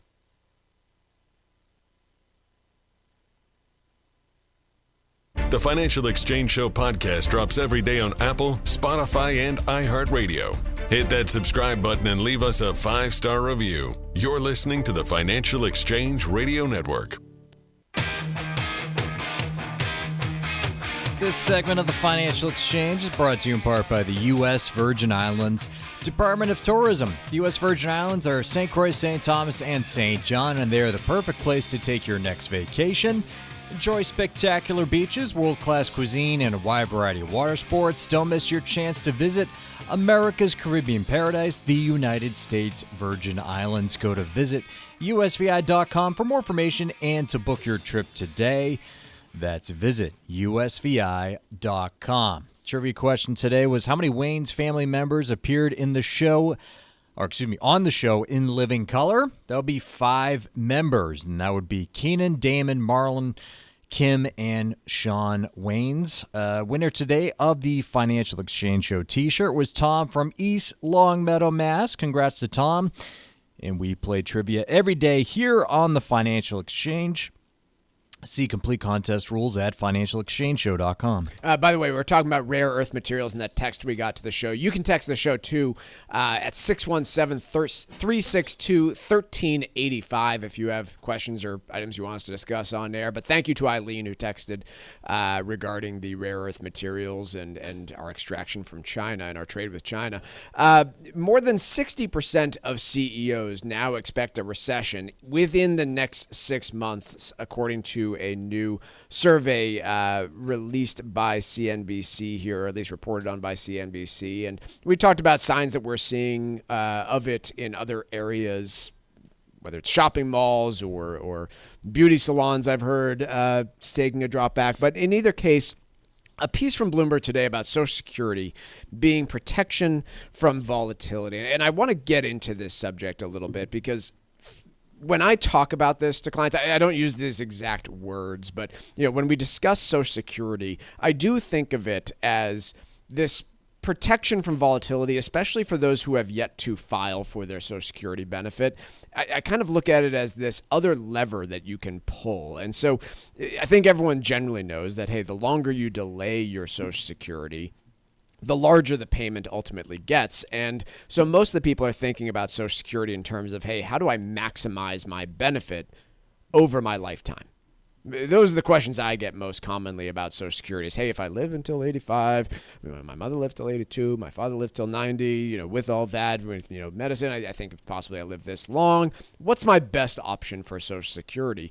But I think it's also good to rephrase the question, which is, hey, how can Social Security best serve me when I need access to funds? And so for some people right now, it may, in fact, be a good time to be looking at Social Security, not because, hey, if I pull it right now, I can maximize the benefit over my lifetime, but maybe I went into this moment, or maybe I'm going to be faced with recession soon, and my portfolio is not performing the way it wants to, and I'm stuck with, hey, do I have to sell a bunch of things at a lower price in order to satisfy my bills, or do I take in that locked-in lower Social Security benefit in order to avoid doing so? And so I guess my point with Social Security is there's a lot of different ways to evaluate it and think about it. I know there are those out there who say, hey, no matter what, you should almost always take the benefit at 62. There are others who say you should always wait until age 70. The answer is not so clear-cut, and I do like to use it in planning as a technique for, hey, here's how we hedge against market volatility and downside. You're worried about tapping your portfolio too early in retirement because of this economy? Well, great. We've got a backup plan. There's an option here for you to start this other income stream that's fully guaranteed by the United States government, at least until about 2035 when it runs out of money, for the rest of your life. And so... Sorry, I just had to throw that in there because we never talk about the fact that Social Security is just going to poof, run out of money. People driving off in the 9 road. years, yeah. In any case, if you are evaluating Social Security, it's important that you do so in the context of the market and the economy that you're being delivered. Nobody knows what's going to happen with markets and the economy next. Clearly, a lot of big leaders of big companies are more worried about a recession and economic downturn than they usually are. I can tell you that 60% of CEOs reporting that they expect a recession in the next 6 months is not normal. But if you are trying to figure all this out on your own, if you're trying to navigate this planning process of, hey, when I retire, where is the next dollar going to come from? And when does it make the most sense to think about my 401k versus my Social Security versus the savings I have in the bank? Maybe I've got a pension too. How are they all going to work together to give me the safest version of my retirement plan, if that's your goal? To talk to a real-life human being over here at the Armstrong Advisory Group about that specifically, give us a ring. 800-393-4001. If you're driving right now and you'd like to schedule a time to have us call you back, you can go to our website at armstrongadvisory.com. There's a Get Started button there where you can schedule a call back. But the phone number, once again, for the Armstrong Advisory Group is 800-393-4001. The proceeding was paid for by Armstrong Advisory Group, a registered investment advisor. Nothing in the ad or in any Armstrong guide is specific financial, legal, or tax advice. Consult your own financial, tax, and estate planning advisors before making any investment decisions. Armstrong may contact you to offer investment advisory services. Mark, the thing that surprises me most right now looking at everything is how little we've had time to spend time thinking and talking about taxes here on the program, because if you're not following along, the Trump-era tax cuts are due to expire next year, and Congress has been working through a bill to try and get those extended. I just compare that to, for instance, when Joe Biden was elected and we dedicated, I think, an entire program as well as a off program like webinar type thing to the idea of, hey, where are tax rates going to go in the future? And we barely had time to think about it so far. Scott Bessent sat down for an interview saying that everything is on the table for taxes on the wealthiest, which is just a fascinating turn for the Republican administration to be talking about raising taxes on the wealthy here. But clearly there are some priorities from the Trump campaign when they were campaigning and now the administration to lock in some lower taxes for working Americans. And I think they are having a reality moment here where they realize, hey, we might not be able to do that as well as cut taxes for businesses and for people earning $3 million a year. Yes, everybody knows we're in big trouble fiscally. Deficits have been huge over the past few years, despite a relatively robust economy. Economy was sluggish in 2022, or at least the first couple of quarters. But since then, it's been growing at above trend. When that happens, you should be running surpluses or close to them. Instead, we ran 6%, 7%. We ran deficits. like wartime level, not quite. I'm exaggerating, but we ran extreme deficits as a percentage of GDP in absolute dollar terms. However you want to look at it, those deficits are only going to get bigger if something isn't done. We're on track this year so far through yesterday to spend more money at the federal level than we spent last year. So spending is up, notwithstanding all the Doge theater and all the proclamations about all the great things they're going to cut. So we've got to raise revenue somehow. It's got to come from taxes. So, ideas... Or tariffs, excuse me, but those tariffs have been on and off. Right. In either case, the discussions that are being had, there's proposals to cut taxes on tipped wages, overtime pay, certain benefits for Social Security recipients. There's discussion of making interest payments on auto loans or certain auto loans tax deductible. But all of this is in the backdrop of also hearing some things about a new income tax bracket for those earning $1 million or more. They're talking about bumping it back up to where it was under Obama. Right, which was, 39.6, I believe, was I mean, in the old days, we were at 50 for the first couple years of Reagan's term. Then 86 brought it down to, I think, 28, but closed a bunch of loopholes. So the effective rate may have been just as high. So it's not unheard of to get into the 40s in terms of the top marginal bracket. It's probably inevitable given the size of the deficit, or it'll be inevitable once interest rates start to rise inexorably, which is tied into the issue of demand for treasuries and the dollar as a safe haven that we talked about in the last segment. Let's take a quick break here on the Financial Exchange. When we return, Stack Roulette. The global trade war is in full swing. How long will it last is anyone's guess. Keep it here for the most up-to-date information plus breaking news every day, right here on the Financial Exchange Radio Network. Beneficiary planning and asset protection go hand in hand. Cushing & Dolan has a new guide out called How to Leave Assets to Beneficiaries, and it can help make your planning process smooth and easy. Leaving your assets to your children isn't as simple as it sounds, especially if they have problems of their own. If you're retired or nearing retirement, it's time to consider the best way to keep your assets in your family while avoiding significant financial consequences down the road. Call Cushing & Dolan right now at 866-848-5699 and get their new guide called How to Leave Assets to Beneficiaries. You'll learn which paths are the safest when it comes to protecting yourself and your children while avoiding unnecessary risks that can create substantial problems in the long run. That number again is 866-848-5699. Or you can request it online from our website, LegalExchangeShow.com. That's LegalExchangeShow.com. The proceeding was paid for and the views expressed are solely those of Cushing & Dolan. Cushing & Dolan and or Armstrong Advisory may contact you offering legal or investment services. Cushing & Dolan and Armstrong Advisory do not endorse each other and are not affiliated.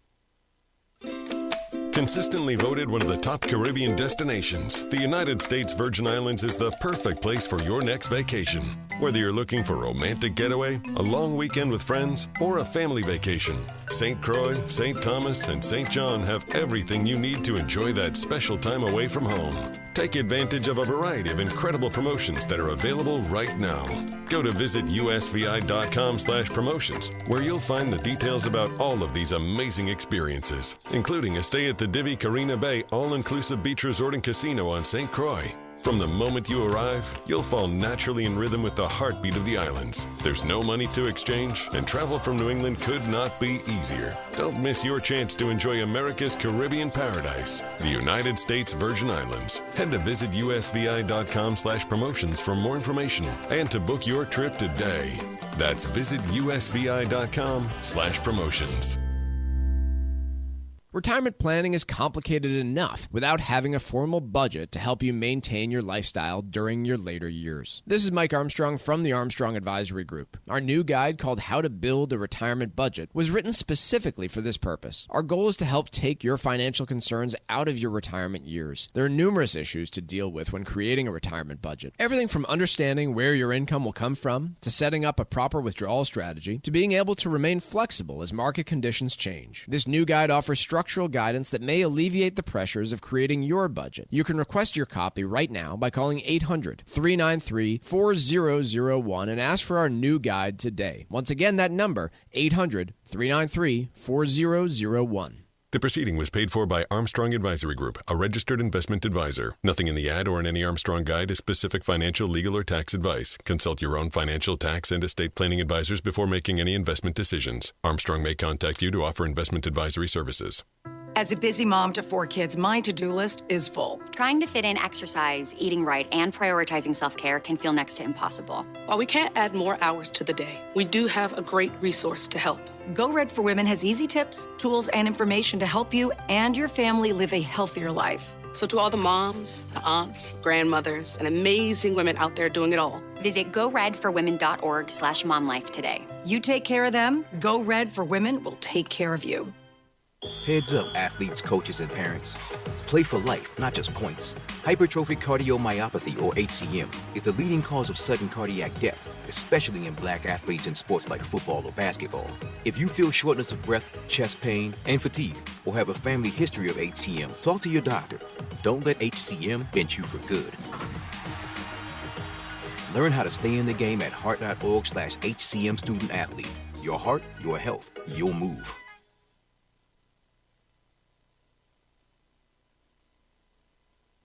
Find daily interviews and full shows of the Financial Exchange on our YouTube page. Like us on YouTube and get caught up on anything and everything you might have missed. This is the Financial Exchange Radio Network.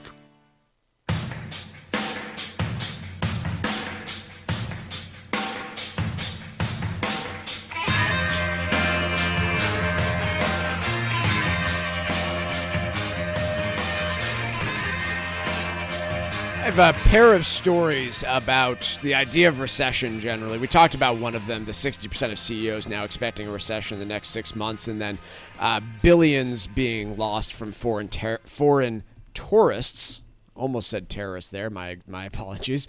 Staying away from the U.S. and this is being mentioned here with a number. Arrivals of non-citizens to the U.S. by plane dropped about 10% in March from a year earlier. And I have a tough time understanding if what I am seeing and hearing from people is because I'm in the New England bubble or the coastal bubble, which, I would imagine, for example, patterns that are in Texas might not be playing out in the same way as they are in New England. And so I try and keep that idea in mind because most of the patterns that I'm seeing are restaurant volumes down, attendance at discretionary things like ball games or ball games is a bad example because it's only just started, but concerts or these types of things, you're seeing demand down.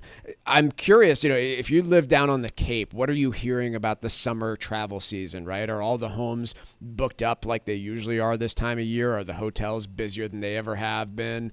Or are they seeing some decline in bookings this time of year, right? I mean, these are the things that I continue to hear about when I go and ask other people what they're seeing out there. And, the other one that I gave earlier in the show is I was speaking with a client yesterday who was back in town for the Passover holiday, was walking around a mall and was just like, this place is empty. I don't see anybody around. And granted, it was a weekday towards the middle of the day, but it usually is not empty like that. Yeah, double whammy effect. Stock values have gone down. They've come back somewhat. But when they go down and when stocks get choppier, something called the wealth effect, which works in both directions, can depress spending or at least hurt it. People feel wealthier. This is common sense. It's also validated by by people who've looked at it and continue to look at it. And we've done some work on this internally that confirm it. People will spend a certain portion of their equity market gains. People who are depending on their portfolio may even have a higher propensity to spend. They may spend a larger proportion of their gains. So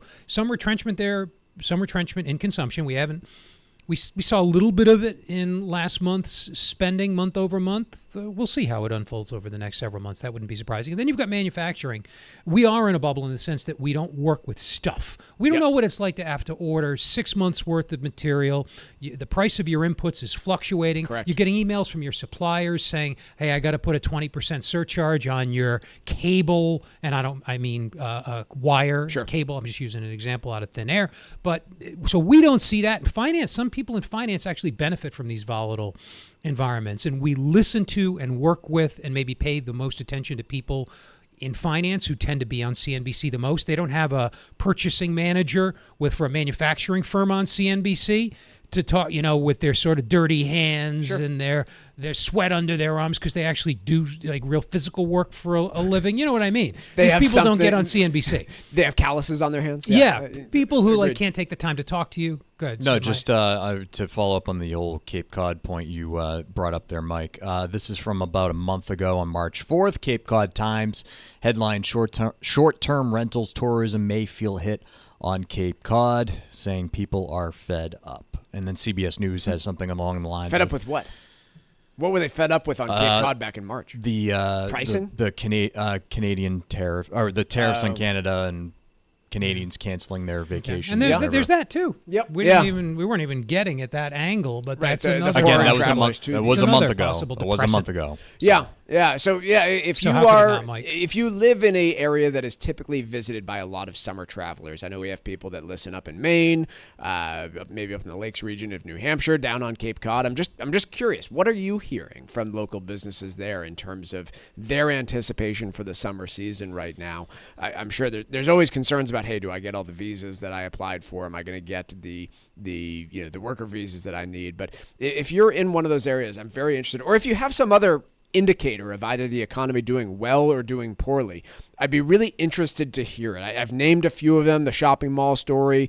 Last week, there was the big convention of beauty workers down in New York City that were pretty negative about the overall economy. But if you have something else that is kind of an indication of the state of the economy that I'm not thinking of, I'd love to hear from you. You can text the show again at 617-362-1385. You bring up the shopping mall thing, and it was a different mall you went to, and it was a different experience you had. You said you went yesterday, right? This wasn't me. This was a client of mine. Oh, a client of yours. Went yesterday, whatever. Yep. Our producer, Ben, said he went to his local mall over the weekend. I believe it was Burlington. Not 100% on that, but he said it was the busiest he's seen the mall in his recent memory. Given the weather, though. 48 degrees and crap rain, and but he said it was the busiest he's seen. It was a lot of high schoolers were there. And yesterday was gorgeous. So maybe again, there's a lot of ways to misinterpret this stuff. Yesterday was a 65-degree day in New England with the sun out. Why would you go to a shopping mall? It's a fair point, Tucker. Why is Ben hanging out with high schoolers at the shopping mall? No, he was at the mall, Mark. Oh, sorry. Just lobbing accusations. Huh? What do you have for us, Mark?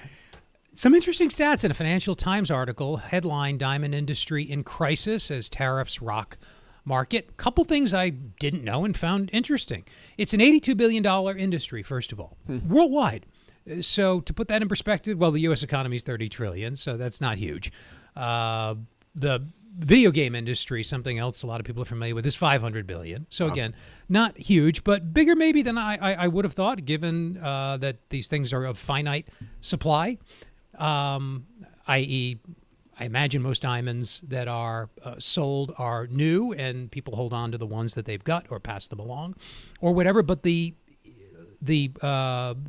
essence of this article is that the industry is basically frozen up because the U.S. is half the market for diamonds. The U.S. is half of the demand market for diamonds. Half the world market demand is us. The 10% tariffs, and I don't want to get into the rates because they're changing every day, but this 10% baseline tariff rate seems to be, we've had it for a few days now, so maybe a couple of weeks now, maybe it'll stick around. That applies, as do reciprocal tariffs, and the hub for these is in Belgium, interestingly. Didn't know that. So if there are any reciprocal tariffs, the article doesn't mention that on Belgium specifically. Don't know why there would be, but the rules are a little There fluid were on right everybody now. else, so it might probably are. Right. So the industry has basically come to a standstill, according to the Financial Times. Fascinating. Markets remain in positive territory as we close in on the noon hour here. European stocks ended higher for the day by 1.6%. In the U.S., we've got the Dow Jones Industrial Average closing in on 100 points to the upside, up about 1/5%. The S&P 500 up 1/3%. The NASDAQ mirroring that, up 1/3%. And the Russell 2000, those smaller size names, up also 1/3%. Oil prices continuing down, off now 0.8%, down to $61 per barrel. Not a whole lot of new drilling and exploration happening at those prices. And the yield on the 10-year Treasury now sitting at 4.34%. That's all the time we have for today. Big show tomorrow. We'll have some retail sales data to go through, as well as continued earnings here on the Financial Exchange.